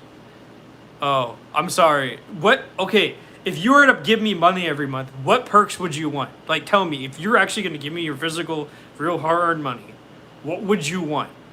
What would you want as a patron? I really want to know. Like, what would you say? I want to get this, or this. Like, tell me, because I will totally. Well, I'm being serious. Like, I don't know what you want from me because you literally see all the behind the scene things. Like, I don't know what else I can give you extra. Like, and I can't really reveal. IDK, you're already so visible. Yeah, exactly. That's what I mean. Like, you were just giving me money just to like support the show. You're just like, oh, I just like this, so here's money, I guess. You also have a member channel. I do. I didn't know I had a member channel in YouTube. I didn't know that. I had no idea people actually could subscribe to my member channel on YouTube. I did not know that. That's something new. But that's what I'm trying to say. Like, no one's a member. I have one on. I have that thing. Oh yeah. I have that. I have one person donating 54 cents a month to me, and they've been donating it for the past. I can't even tell you how long. Like, 54 cents is nothing to them, so they don't even pay attention to the subscription. 54 cents a month going out of their fucking bank account. No, I can't do that yet. Yeah, I can't do that yet. So I have a Patreon. So, like, seriously, if you guys want, like, you can vote on a garment I can make every month or something like that. You guys can, like, Because if you guys give me enough money, then I can use that money to actual buy fabric, right? Because if you just give me $10 a month, I can't buy fabric with that. I can buy lining, but like really cheap lining. But like, if you guys actually like gave me like money every month, and I had enough money to pool in to actually like, let's say over $100, then I would easily be able to buy fabric. Because fabric's everything's more expensive now than it used to be. So like, if you pulled in like, let's say like $150 or whatever. I'm not trying to encourage them to donate more than whatever they can. But if all of you like gave a little bit, I could definitely help it would definitely help the show in terms of like, oh, I could buy fabric, or I could buy this, or I could buy that, or like, I can source things easier. Like, I don't know what you guys want from me, because sometimes like I ran out of ideas in these past whatever months. That's why Brett's here, because that's why I accepted Brett's collaboration right away, because I instantly knew that he was gonna be refreshing into the show and actually like invest into the show, and actually like give like better content, and like for all of you guys to watch. So like Brett has definitely breathed a new air, because I would have never made this without him. Like this mushroom, hoodie, this mushroom outfit. Without Brett, I wouldn't have been someone that have done that. So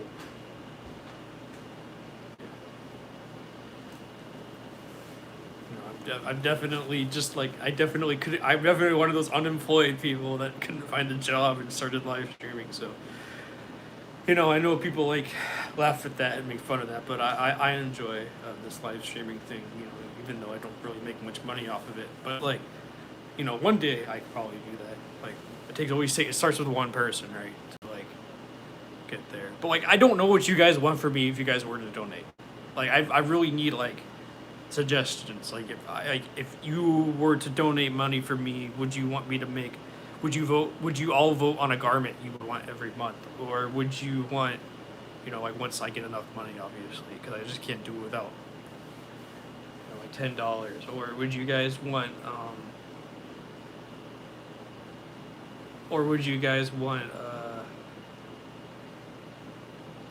you know what I'm saying? Like, what would you guys want? Like, oh, well, thank you, Mason. I appreciate that. I got my first Patreon. That's amazing. I feel so happy. Well, yeah. I mean, yeah. You're definitely like you're just doing it because you're out of the kindness of your heart and you enjoyed the show. Like, definitely very kind of you. I definitely appreciate. I definitely appreciate getting like you like that's the I'm so grateful that you're doing that. Like, you didn't have to do that, but I really appreciate that. It means a lot to me. But yeah, that's what I'm trying to say. Like, it would just be like a PBS donation or something. Like, well, PBS is gone now. Fucking. When we get into politics, Fred isn't here. I would definitely. Thank you so much, Mason. I appreciate the cause of your help. It means a lot to me that you're giving me your hard-earned money. It means a lot. Just any amount of money just means a lot to me, because people, thank you. I really do appreciate it. I can't thank you enough, man. I really appreciate that. It means, like just watching the show and being invested in it, and even like donating to my Patreon or something, and giving me money, because I understand that people are on fixed incomes and shit, and it's really hard right now. So like, it would just be out of people's kindness of their heart. I mean, even just giving me a dollar a month just feels too much, personally. So I'm not like, I mean, you're like a moderator and stuff. So like, I definitely can't like, asking you that question is definitely much harder for you to answer than someone like that's like on the outside that isn't, or just like just really likes the show and just wants to invest their money in it. I don't know, like, definitely Brett has been like the closest thing to like that's actually like fully invested like energy, time, and effort, like, and like actually like, yeah, I'm getting your patterns. Yeah, exactly. Yeah. So that's fine. Oh yeah, there you go. Oh yeah, that'll work. At the end of the day, anybody can grab anyone can go buy my hoodie and then reverse engineer it or whatever you want, like reverse pattern it and shit. So like, it doesn't really matter to me.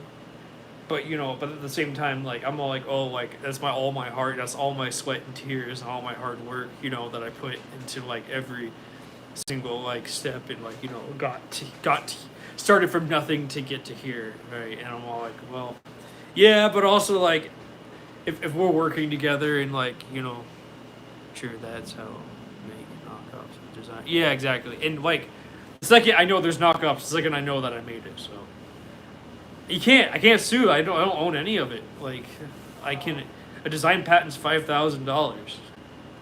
I can't even afford that, Mason. Like also it's too late for a design patent.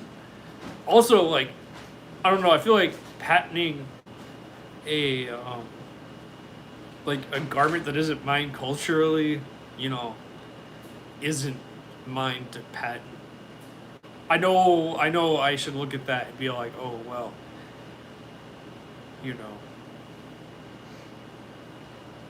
yeah, I can't afford anything, so yeah, definitely stuck in that gray area of like, well, that's a good thing if people knock it off. That means that means I know that it worked. So I know that like wow. Yeah. So like like I don't know what to do.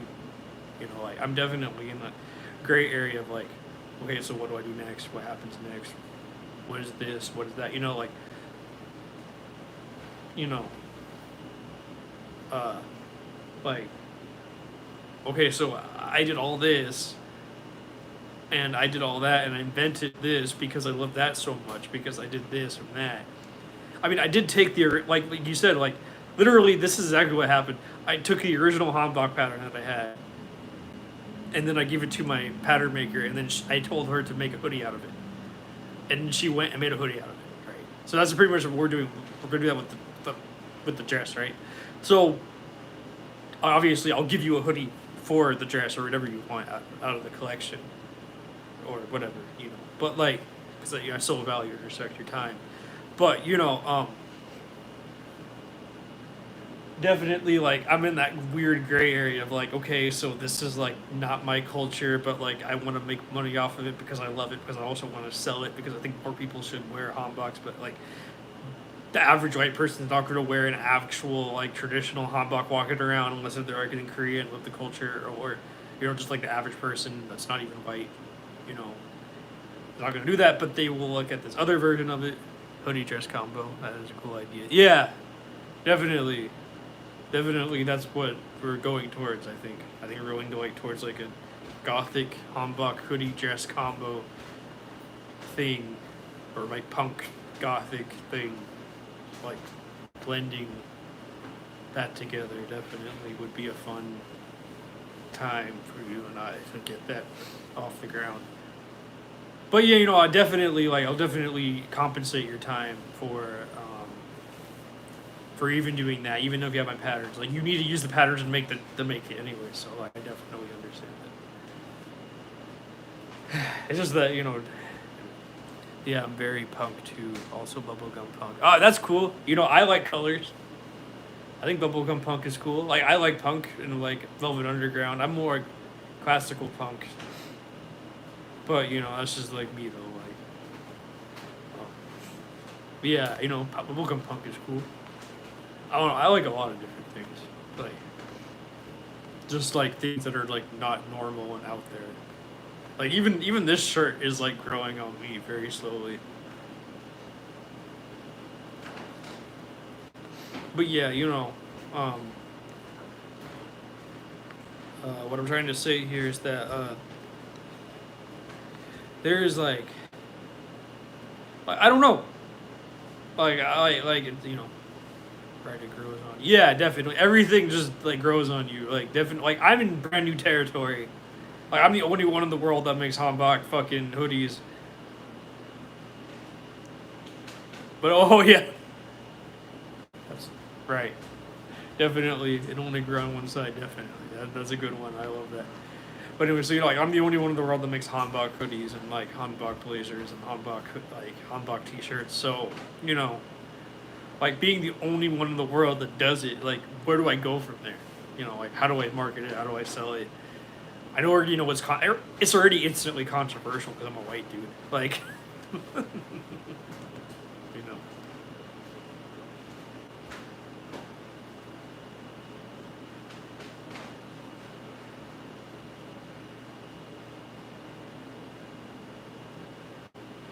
Like,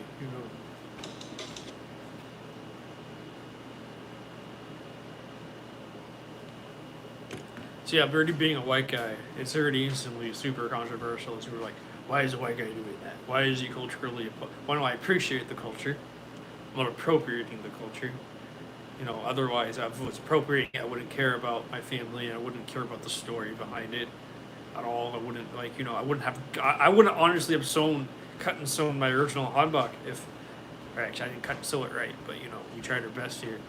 I wouldn't originally have done that if I, didn't have the story behind it, if I didn't go through all the things that I went through, if I didn't, if I didn't live in a Korean American family, if I wasn't accepted by them, if one of them didn't get cancer, leukemia, then I, wouldn't have been here. I don't want to like put that, in the marketing of like all the time. Like I don't need your sympathy, to like get money or whatever. Like that's definitely not me. Like I know someone that markets themselves as like, oh, because one of their like one of their family members killed themselves, so therefore they have to market it and remind every single time, but remind people all the time that their dad did that. And like I get that, it's sad, but like I don't know, I just don't think that's a good way to like market yourself constantly.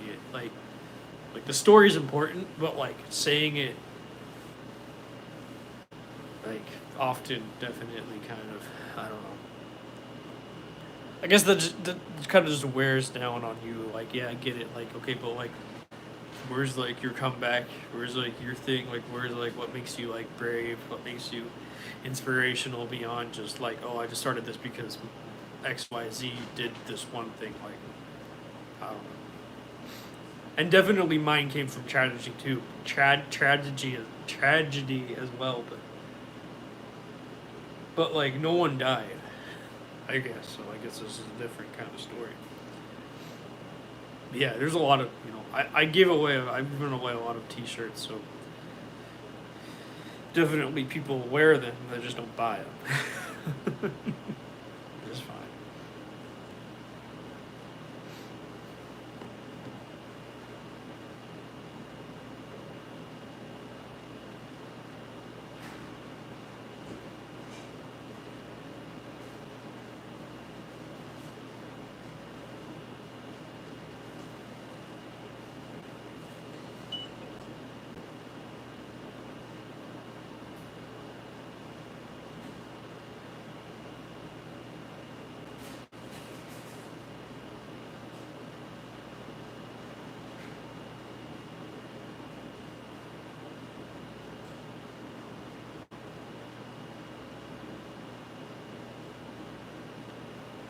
But yeah, I'm just like I need some water. Uh,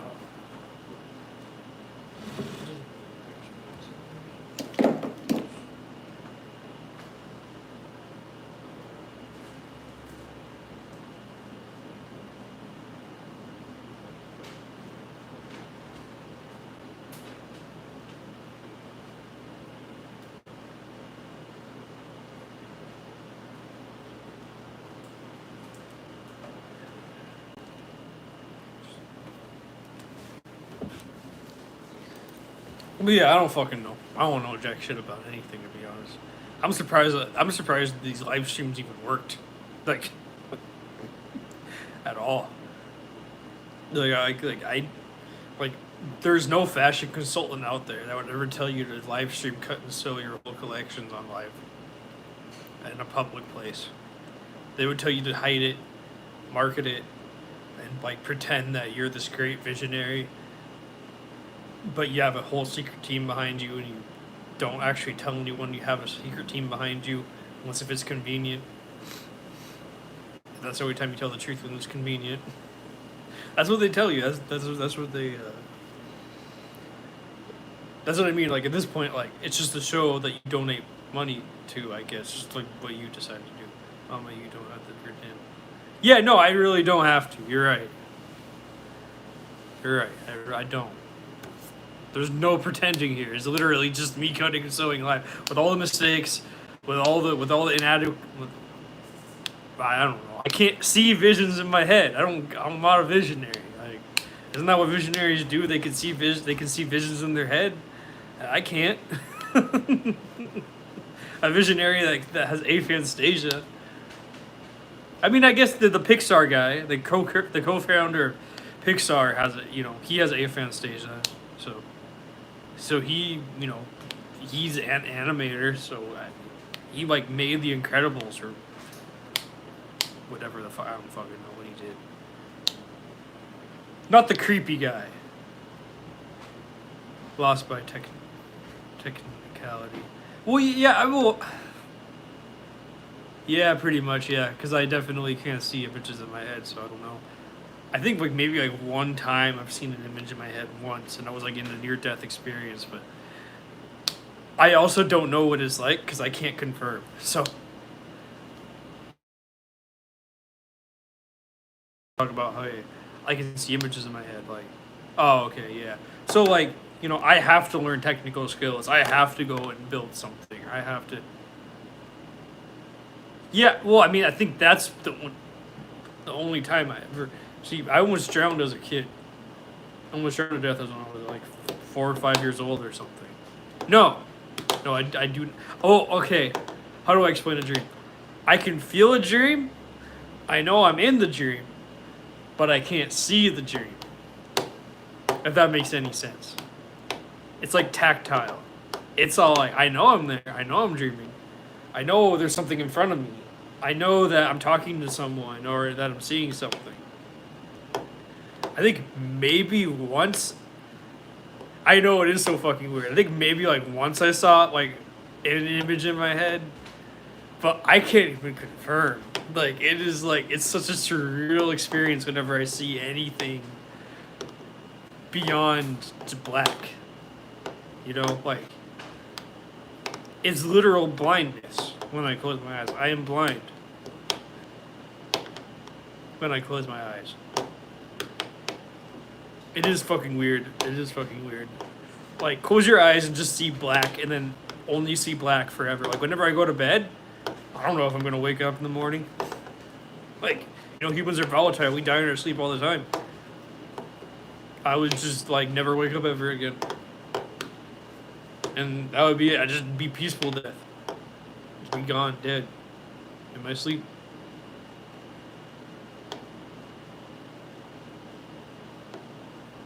Like, never to experience anything again.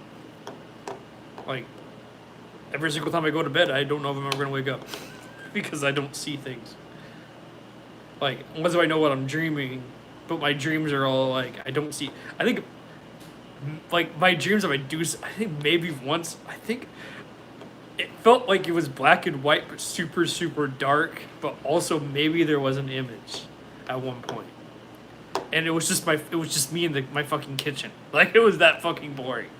Like, it wasn't like anything like beyond like superior or beyond like Lucy in the Sky with Diamonds. Like when that song says close your eyes and imagine all these different images in your head. Like, I can't do that. I don't know what a girl with kaleidoscope eyes looks like.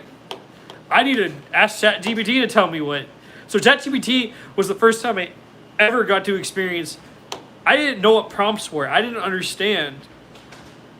I want to see this thing exist in the real world, right? Or like an image of it. I didn't understand those prompts. I had to learn what those prompts were when I was fucking 26 or whatever. Because like I think people just imagine something in their head and then they see it. I think that's how that works. I don't know. I don't have that. Yeah, I know. Isn't that crazy? Like, such like I remember in grade school, like in first grade, we watched. There's this one thinking that's something you never think about. Yeah, yeah. Imagine something and just describe it. Yeah, I can't do that. So when I was in first grade, there is this tape that about like a bear in Wonderland or some shit, and like my teacher's like, okay, everyone, go on your desk, close your eyes, and start imagining the description of the world of this narrator. Completely black, completely blank, nothing, nothing, nothing, just like absolutely nothing. I didn't see anything. I wasn't looking at anything. I wasn't seeing anything. I wasn't imagining anything. I didn't understand what was going on. I didn't know people had an imagination because I was like in first grade. I didn't know people had an imagination. I'd never had money to go to a doctor, like a neurologist, and say, "Hey, I'm like this." Like I didn't know how to do that. Like I grew up poor. My parents were poor. You know, we grew up in complete poverty. Like I met a neurologist the other day that was a doctor, and I was describing it to her. She's like, "I don't see any benefits of aphantasia from her perspective from her medical field," and I'm like, "I don't like." Well, yeah, maybe there is a benefit. Maybe there's not. Like my benefit is that I get over things so quickly. Like I remember things, but I get over things really fast. Like I grew up with like my parents got a dog when I was like 16, 17. Dog just passed away, you know, like had to be put down after like 11 years, but rest in peace, you know. Pretty average shit, you know, like, but like, and I left her like 5 years ago because it's been like 5 years since I moved to, well, technically it's been like 5 years. Or 6 years, I don't know. I think it's been 6 years, excuse me, 6 years since I moved to out of my parents' house. And, like, you know, like, like, one of the last emails they sent me, like a while ago, was that the dog passed away, the dog had put down. I'm like, oh, that's sad. But, like, I don't remember what she looks like. I don't have any photos of her. You know, like, I remember, like, how the way she made me feel sometimes, and, like, how I was around her, and how, like, you know, how, like, sweet she was, the dog, and, but, like, I don't remember anything about her. Really, and I can't see her in my head. So like, I got over that quickly, and I didn't see her in so long, I didn't even remember. So I think that's a benefit to aphantasia, is that I don't remember shit, and I get over shit like that, you know. You know, like definitely easier to forgive and forget. Cause like, what the fuck do I remember visually? Nothing.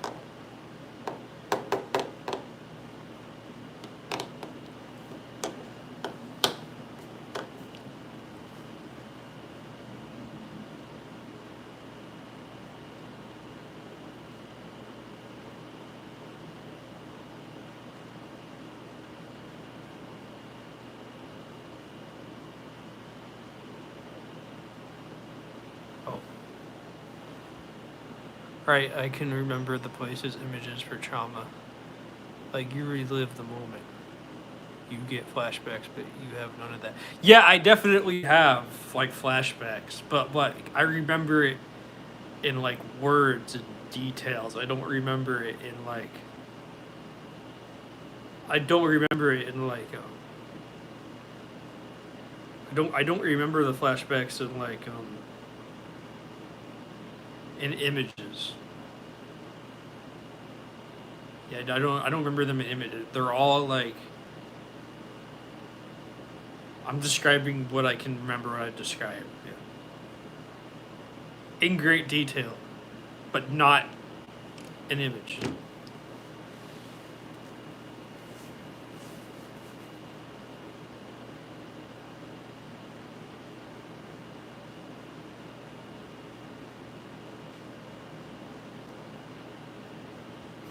Definitely something that I don't understand that most people have in their lives.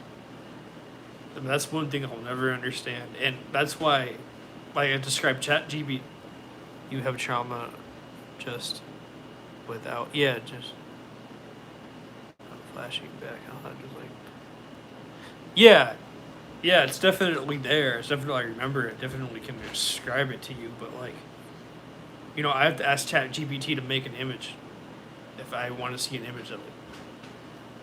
And maybe that's a fucking good thing. Maybe that's a benefit to something, you know. Because now I'm just like, oh, remember this happening, but I can't live it in my head.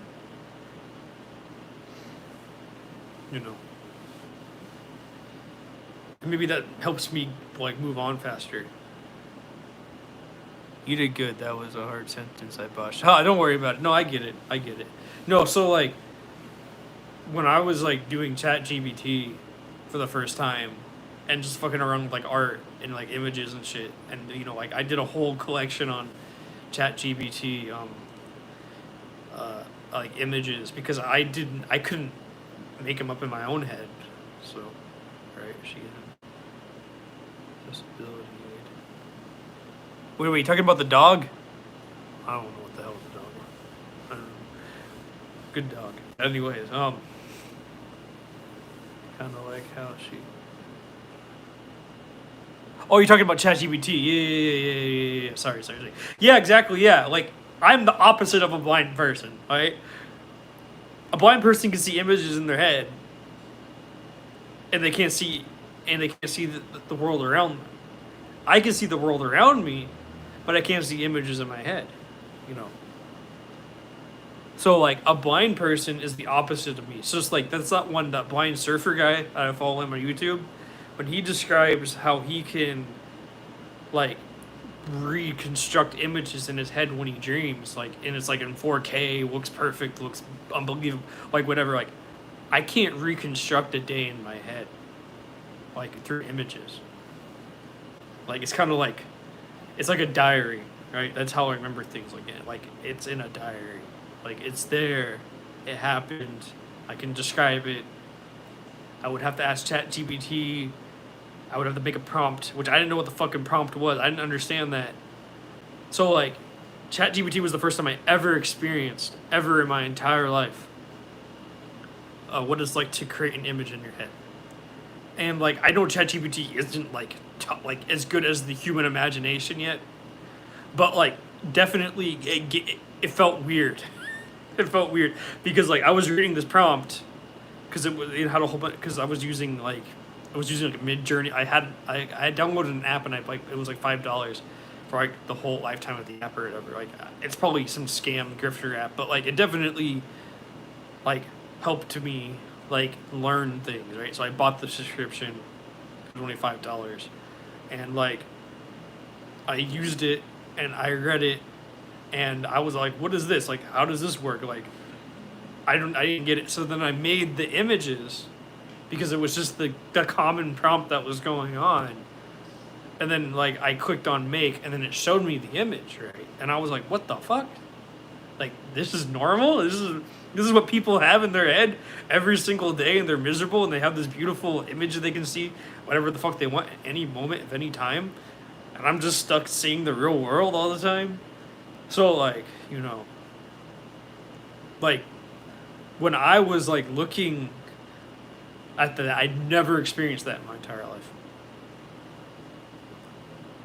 Yep, definitely equivalent to the blind people thing, because definitely there's blind people that need ChatGPT in order to like access their world, right? Like, I definitely do agree with ChatGPT helping people. I'm not. I don't.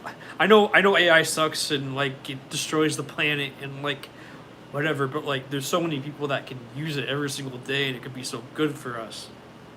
But like, the problem is that it's just how we use it every day on our planet, and like, I can't change that. Like, I have no power. That's so cool, and she helped you learn to describe images for the first time. Yeah, definitely. Like, I didn't get it. I didn't understand. It was so foreign to me. Like, so I started asking it to prompt shit, and I was like, whoa, like, what is this? What's that? What's that? What's this? Like, and it just, like, made images, and I'm just like, that's crazy. People get to do that on a daily basis? People just get to imagine anything they want and see, like, a pretend world around them. Like, right now, that's why I DM'd you more. Okay.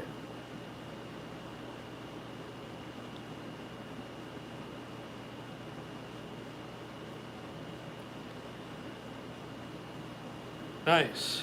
Oh god, I'm definitely not gonna be able to make those pockets. Those are no, I make patch pockets, so I definitely will have to change that. Just gonna say that right now. But it does look cool though. Yeah, I don't do hardware. I'm just gonna say right now, my limitations. I know. I'm just saying. I know. No. I'm just telling you, like, oh yeah. I'm just saying it out loud. But it does look dope. You're doing a great job. Oh, for your first project ever. You're doing amazing, man. I love it.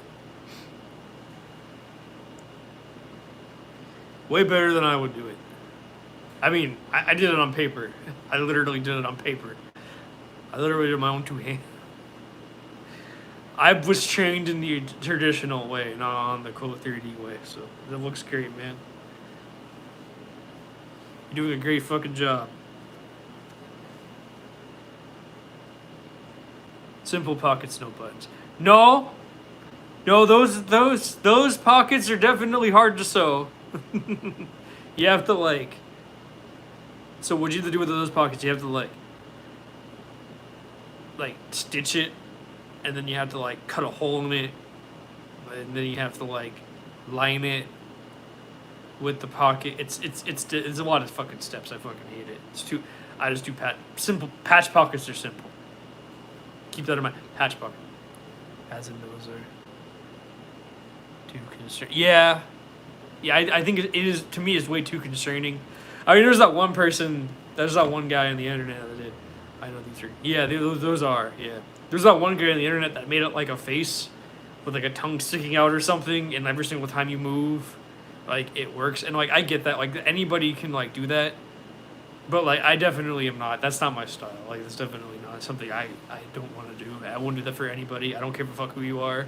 I don't care how much money you give me. I would hand it off to a seamstress. Like if you designed it, and like like if I had a seamstress, I would definitely hand it off to someone else to do it. But me, no. That's definitely something I don't want to do. It's too much time, just too much energy, too much effort. You know, for something that I could just like put a patch pocket on. Like, that's not punk. Like, that's like white people. But it looks amazing though. I definitely love the direction you're going.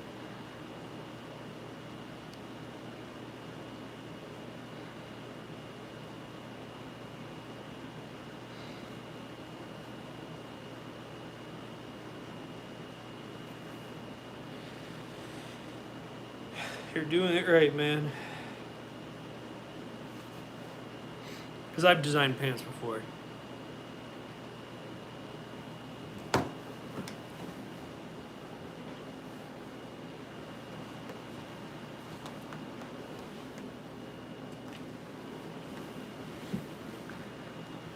Yeah, this is the standard layout. I'm still learning simulations. See, I don't know anything about that. That's another problem. I'm sorry for going off of my little tangent. I don't mean to be rude or anything. I'm definitely not aware of Clo 3D and how it works. I'm like I said, I know how to do it. Like I'm in the 1980s. I'm not like the 19 fucking from the early 1980s, like late 1970s, early 1980s. That's the way I learned everything. I didn't learn everything the new way. The new way confused me. I didn't get Clo 3D. Like I was like, you know what? I'm just gonna hire someone else to do this for me because, like, I know enough to communicate to a pattern maker. I know what to say to a pattern maker. I know exactly what I want from a pattern maker. But I just don't want to do the work. You know, that's what I need.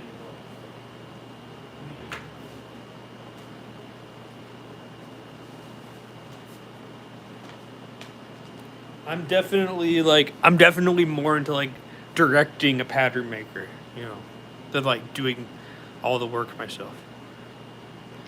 That's just a personal thing.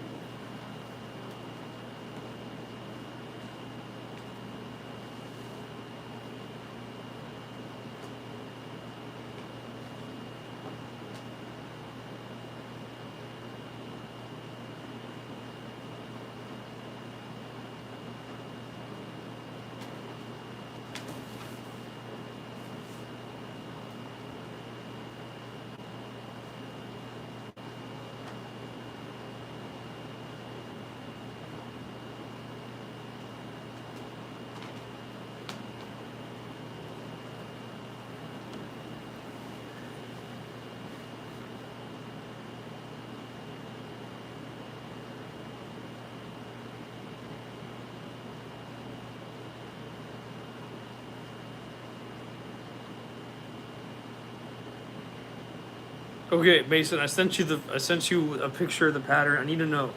Do you want it number 1 or number 2? How do you want me to send the photos to you? 'Cause I know that shit is like that shit can get annoying if I do it all. I need to do it all one way. Which way do you want me to do it? That's what I'm trying to ask you. I'm gonna do it from this side or the second side.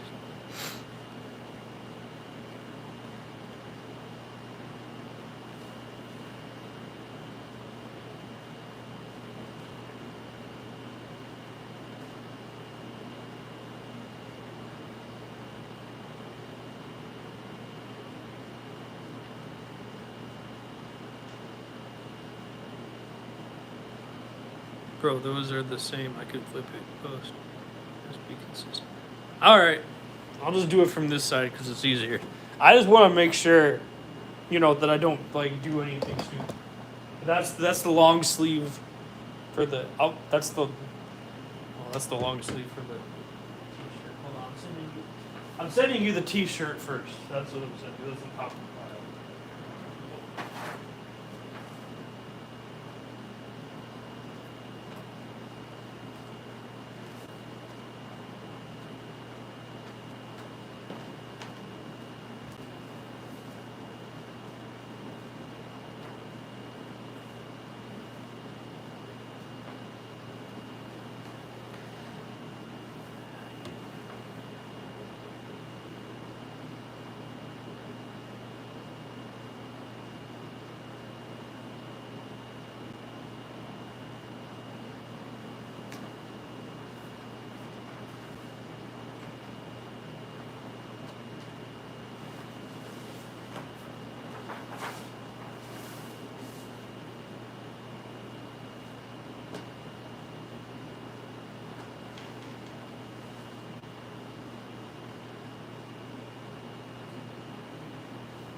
So the t-shirt's like.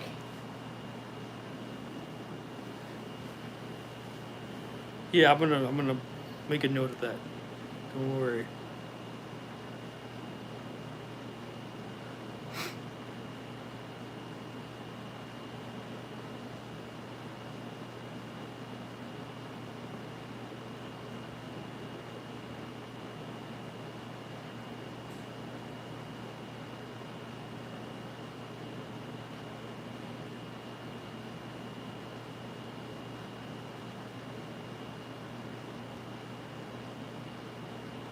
It's like the most.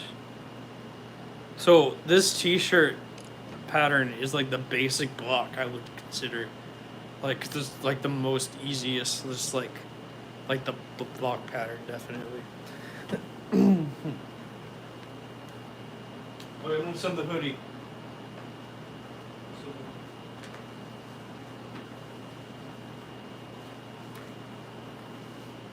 So yeah, you already know that's the sleeve, and like the front and the back. Like that's really simple. But I'm gonna be more consistent on what I tell you on hoodie, so you know what each piece is.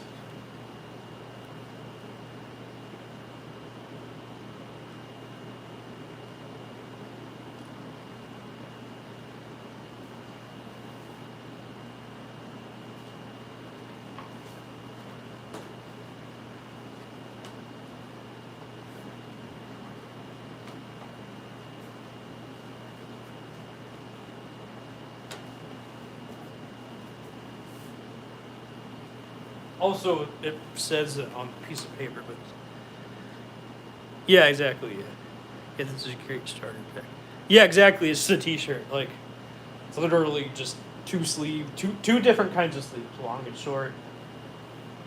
The front and the back, like literally, like that's in this hoodies is pretty much the same thing. So, except there's just one sleeve type.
So this is the hoodie I'm sending you right now.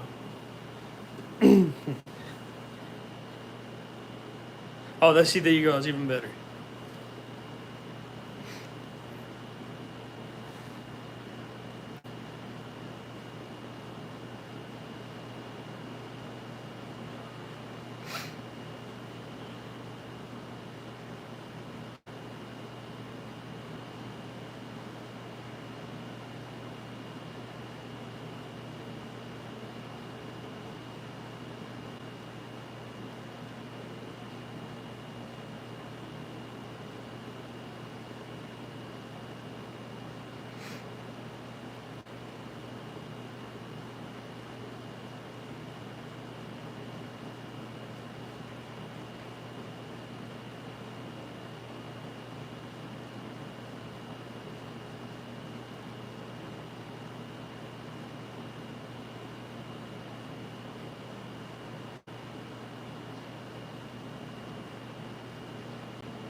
Yeah, it's definitely very simple. You're welcome. I don't fucking. I don't know at this point. I don't give a fuck anymore about what else. I put all this work and effort and time and energy into it. And the world fucking deserves it, I guess. I don't fucking know. I don't give a shit. You know, like it. You know, my house can burn down tomorrow, and then like I have to somehow get them remade, and I don't want to fucking do that. But if you can just digitize them and I can have them forever, I don't give a fuck anymore. I'll even sell them. I don't even care. As long you don't even make them. I don't want to make them free. I need to make some kind of income. Make them $1. Try to get as much money as possible from $1 and just see what happens. Like that's what I would do. Or something like that. I don't fucking know.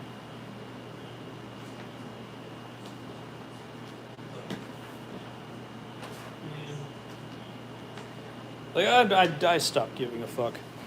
Like I don't make money off of this. I'd love to make money off of this. You know, haha, my secret plot.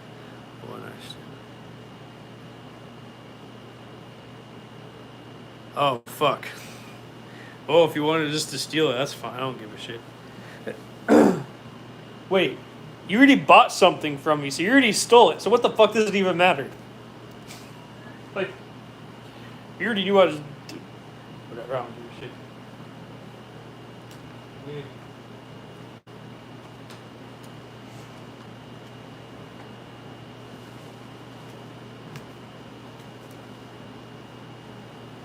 I don't care. Hence the use of. I don't know what that even means. I don't know everything /s even means, man.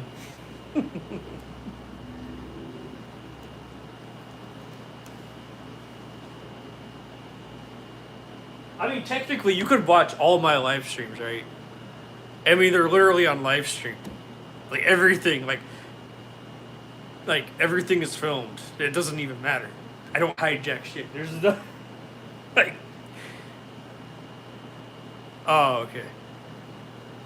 Like I don't care. Like, I really want a Hambach dress, and this is a big spin. Hopeful.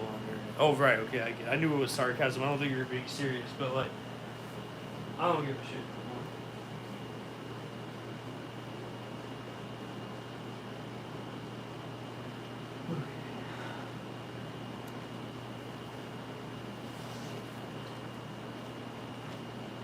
Like, I mean, I'm grateful that someone actually wants to digitize these things because, it costs a shit ton of money to actually go get it digitized and graded, like at a company in my local area, and I can't afford that. So, like, to have someone that actually wants to go out of their way and do it, you know, makes me, it actually feels better than like me just going to a company, you know. That's the way I look at it. I don't give a shit. Like, eventually people are gonna steal it anyways, right? I'm gonna send you the lining too for the blazer, so you have everything. But I'm gonna get.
Okay.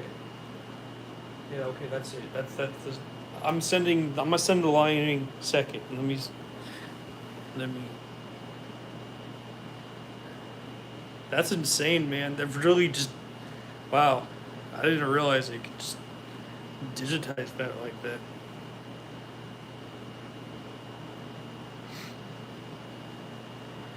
Anyways, I don't fucking know. Okay, so.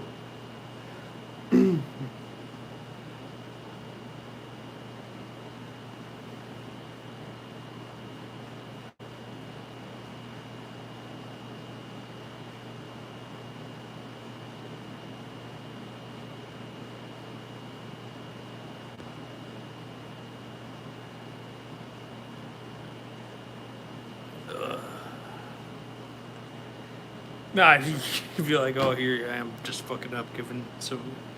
Apparently know all my shit. And it's better. It's better to just like to have to make sure that I know I'm doing it on purpose before someone else just steals it from me. Because at least I'm doing it on purpose. At least then it feels like I'm just releasing it to the world. But like if I was just like, if someone was just like stole it from me, then I would honestly feel way more upset. So like I'm doing it. It's like those celebrities that get blackmailed. Exactly. Yeah. It's like those celebrities that get blackmailed for like I can't say it because I'm this is YouTube, but what I'm talking about, like because they have naughty pictures of themselves on the internet and then they upload it and then someone figures out their passcode and then like threatens the blackmail, give me $50,000 right now or give me a shout out on your page so I can become a celebrity or whatever, like and blackmails them and then they just release the photos anyways.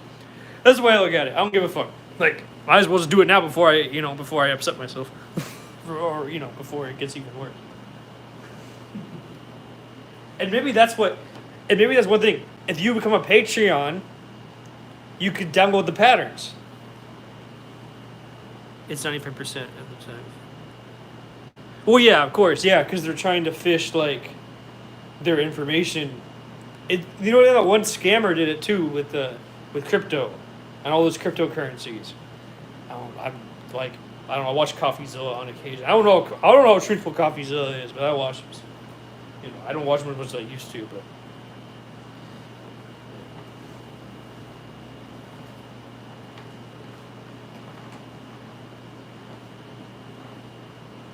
Okay.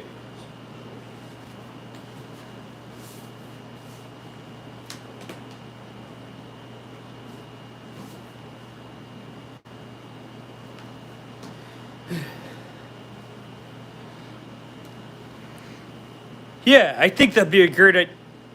Honestly, I think that would be a great idea. Like you donate to my Patreon, you could sew the same shit I sew at home. Like, why not? Like, then you could donate $1 or $5 a month. You could donate for 1 month, download all the shit, print it all off, and never donate to me ever again. But I still got your money. I got exactly what I'm looking for.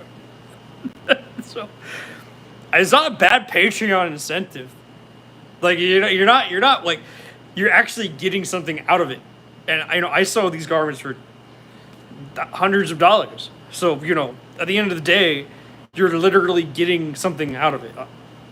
I have no reason not to give it to someone if they want to buy it from me. But like I get their money, so I don't give a shit. Even though they want to be cheap and want to give me $1 a month or give me $1 and then cancel the subscription, I still wanted it yet because I got $1.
Okay, I'm about to send the lining. How did co-stream work out? Did he handle it? Or the other guy? Wait, what do you mean? Wait, what do you mean? How did co-stream? Like Brett? So Brett and I. So Brett asked. So we've known each other for like 2 years. Well, we met in 2023, like on Instagram. And what happened is that Brett kept on mentioning he wants to hire me for a collaboration because he wants handcrafted merchandise for his brand or for his music or whatever. So I was always like, you know what, I'm down for this. I would love to do that with you. I'd love to figure out a time and place and a date. So it was always up in the air since like the very beginning. Right. And we had conversations and we talked. We always like got along. Like we were always like, I don't know, he's a great human being. Like really stand up, really nice human being. And yeah, that's what that mushroom garment is. Anyway, so what happened is that we were just like sitting and talking, and then like he just hit me up the other day. I don't know, it was like a month ago or 2 months ago or whatever. I don't remember. And like he was like, hey, like, can we do this collaboration? I want this many outfits. I want this. I want that. I was like, yeah, I can do that. And then so I wrote a contract up with the amount of we settled on a number of outfits, right? So the amount of garments, and there's 18 garments minimum, 9 outfits total. That's what we settled on. So like, there's a whole contract and shit, and like, I made. I don't know if you ever saw. It's a 9-hour long video. If you ever want to watch it for this one, I made this mushroom because he sent me. Well, ChatGPT made the concept, and I made it into reality, and this is what it ended up being. And this is what it was, because it's like a mushroom, right? It's like brown with a stem. That's what he wanted for his merchandise, so I made it. And he wanted this like grassy hood with like with the lining, and I was down for it. I went and I made it, and yeah, that was the collaboration. That was the first one. Now we're working on it. So I ordered the fabric for the second. I know, yeah. Everyone loves it. It's very fun. But yeah, so that's why it was. I don't know. Yeah.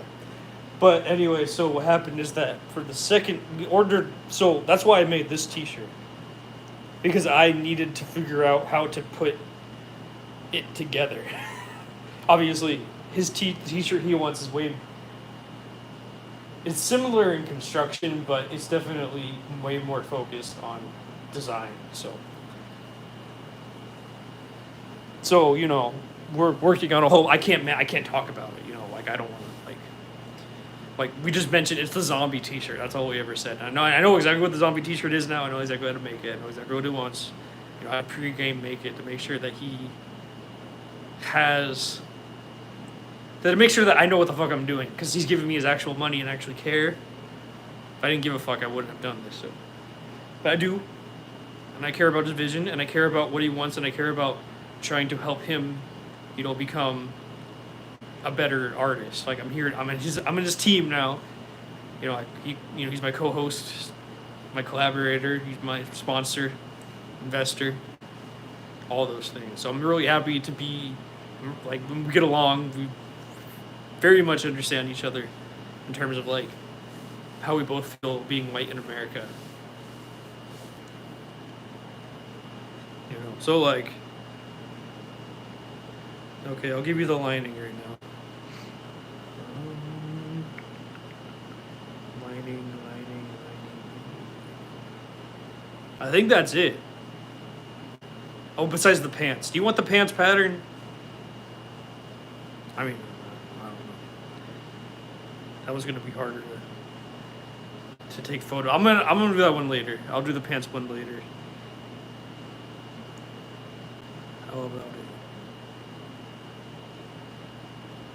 How about how? Oh yeah, I don't know. I thought it worked out great. Yeah, Brett's a great fucking co-host. Wait, what is NW, man? What does that mean? I don't know what that means.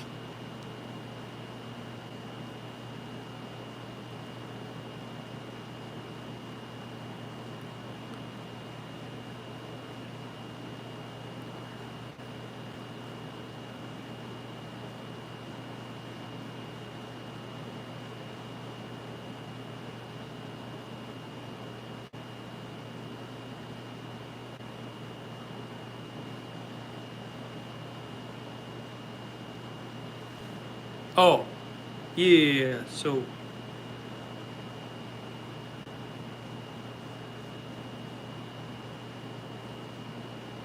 that's what I'm trying to say. Like, did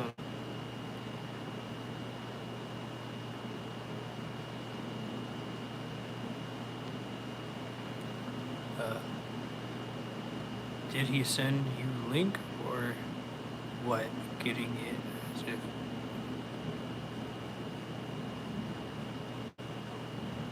Wait, what? No, he doesn't do any of that. He's just a rapper. Like, he just made ChatGPT images and sent me them over and said, "This is what I want." And I said, "Bet, okay, bet, send over the money. I'll totally get it done." Like, like That's how we operate. Like, I definitely have to go out of my way and figure out exactly what kind of fabric you want. Like, obviously, I have to consult with him and what fabric he wants and stuff like that. I have to go out of my way. Talking about meta stuff. Wait, what? Now I'm so confused. Like, how did you stream? So he was just sitting with his, like, he was just sitting in his room talking, like what I'm doing now, like staring at the camera. Like, he can't, like, we're not, like, he's all the way in New York, like, we're New York State. We're too far away to be in the same room together. Like, he just, like, sitting there, and he holds his, and occasionally he holds his 10-month-old baby. Well, like, actually, 12 months. He's been turning 1, I think. Yeah, he's born in August. He's older than 10 months now. But yeah, it's amazing. He's turning 1. That's dope. But, like, yeah, he's definitely. People loved Blaze. G3 came on spell.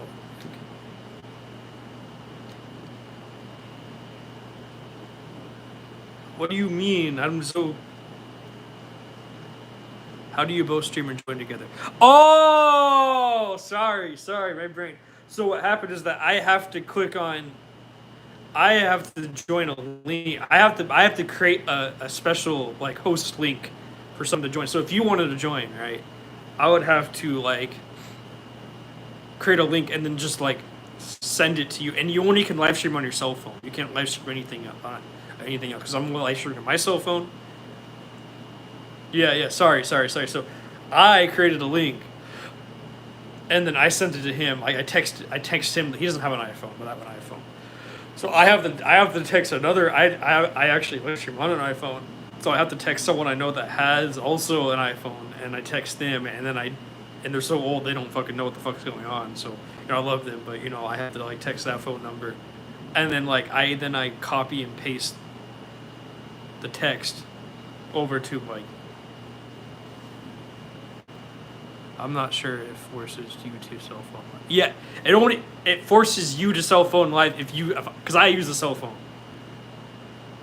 No, it could be any phone. See, I only live stream on YouTube mobile.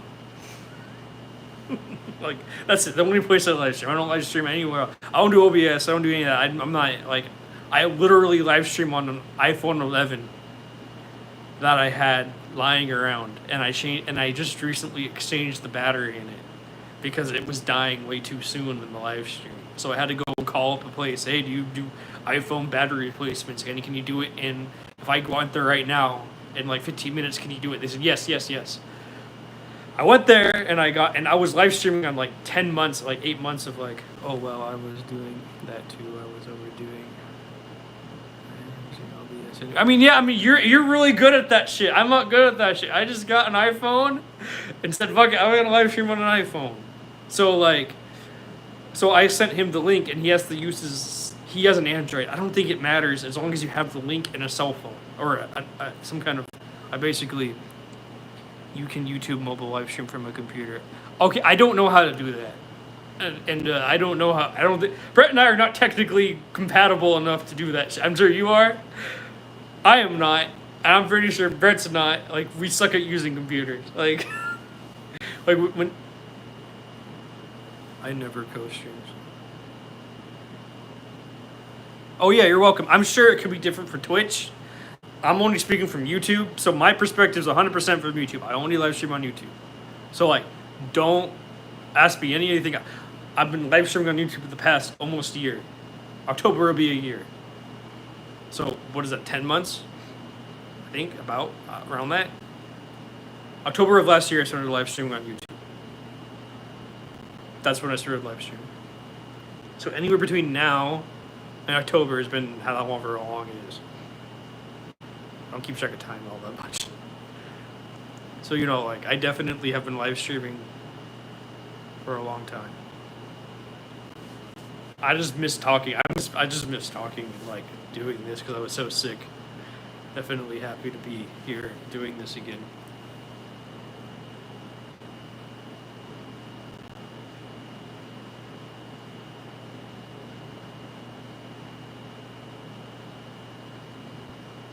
So yeah, I sent him a link, and he tried, because he has, like, I sent him a shirt SM7B that I had lying around because I didn't use it anymore. So what I did was I sent him a shirt SM7B, and I was like, well, I was like, you have a better microphone. Like, why don't you like use your computer? And he's like, yeah, I'll try that. Didn't work out. So it would only work through his cell phone. So unless if there's like an OBS way to override it or something, I can't confirm nor deny anything. But like, it just doesn't really matter because it's not really doing much besides like talking to me and like holding, like potentially sometimes holding his child Blaze, which like Blaze definitely gets the views. Like people love Blaze. People stay around just to see Blaze. Like it's definitely the mascot of the show. They love him. But like like the thing about before Brett and I don't really stick around all that much. Like, we're not a cute child, a cute baby. We're, definitely like, old men, like nearly 30, just like being man children on the internet, cutting and sewing garments up for, for, or whatever. I don't know. I don't really, Yeah, so that's what we do. I might still be able to spoof what my camera is on my phone, so it might work. Yeah, I don't know. If you could figure it out, Mason, I'm totally down for you figuring it out because my brain does not understand jack shit. I might have to make a fake YouTube account to text the features. Yeah. Honestly, you may have to. Like, you definitely may have to try something. If you could spoof it, like, by all means, teach me. Like, I'm sure there is, because I remember this one person who live streamed on every fucking service everywhere. Like, they just didn't, like, I limit myself to like one fucking thing. Every person that live streams will tell me I'm doing it wrong, because I'm out live streaming on Twitch, YouTube, Facebook, TikTok. I just chose you. I just said fuck it. I'm just sticking to YouTube. I'm not dealing with it. Because I tried Twitch at first, and Twitch, the app kept on crashing over and over and over and over and over and over and over. And I said, why is this crashing every 5 minutes? It's like, what the fuck am I supposed to do as someone that's supposed to live cut and sew if the fucking app isn't working? So then I said fuck it, and I just went straight to YouTube, and YouTube just worked. And before YouTube, it archives everything. So I want to make it because I like to make shorts, as you probably noticed, or I like to re-upload all the videos of like one. It just helps. It just works. Like, it didn't feel that way when I was doing it for like Twitch. I know Twitch limits the amount of time you could re-download something, and I just didn't like that. I liked how YouTube just like archives it, so it definitely was easier for me to keep around. And I know you could be like, oh well, you use OBS, you can do this, you can do that. I'm like, yeah, but I'm too lazy. I'm too lazy to live stream on everywhere and every platform. I don't care about exposure that much. Like, it's not gonna bother me if one person from Twitch isn't watching me.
But yeah, I don't fucking know.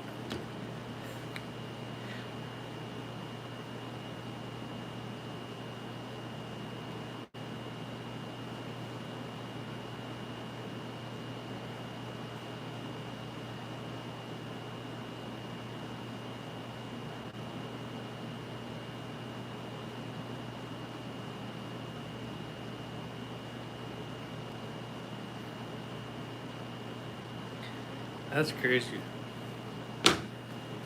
Oh, so, yeah, I don't fucking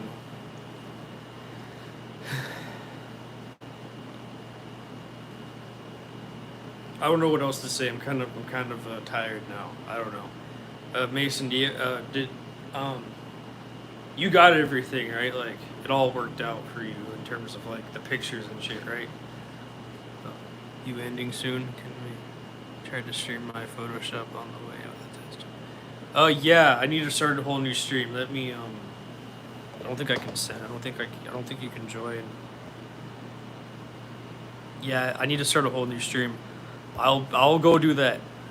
Yeah, I got all the pics. You're welcome. Besides the pants, I don't know if you want the pants or not. You need to tell me that. I definitely pants takes more effort because it's all I don't want to do it right now. But yeah, but if you want the pants, well, if you have to do that, I'll just.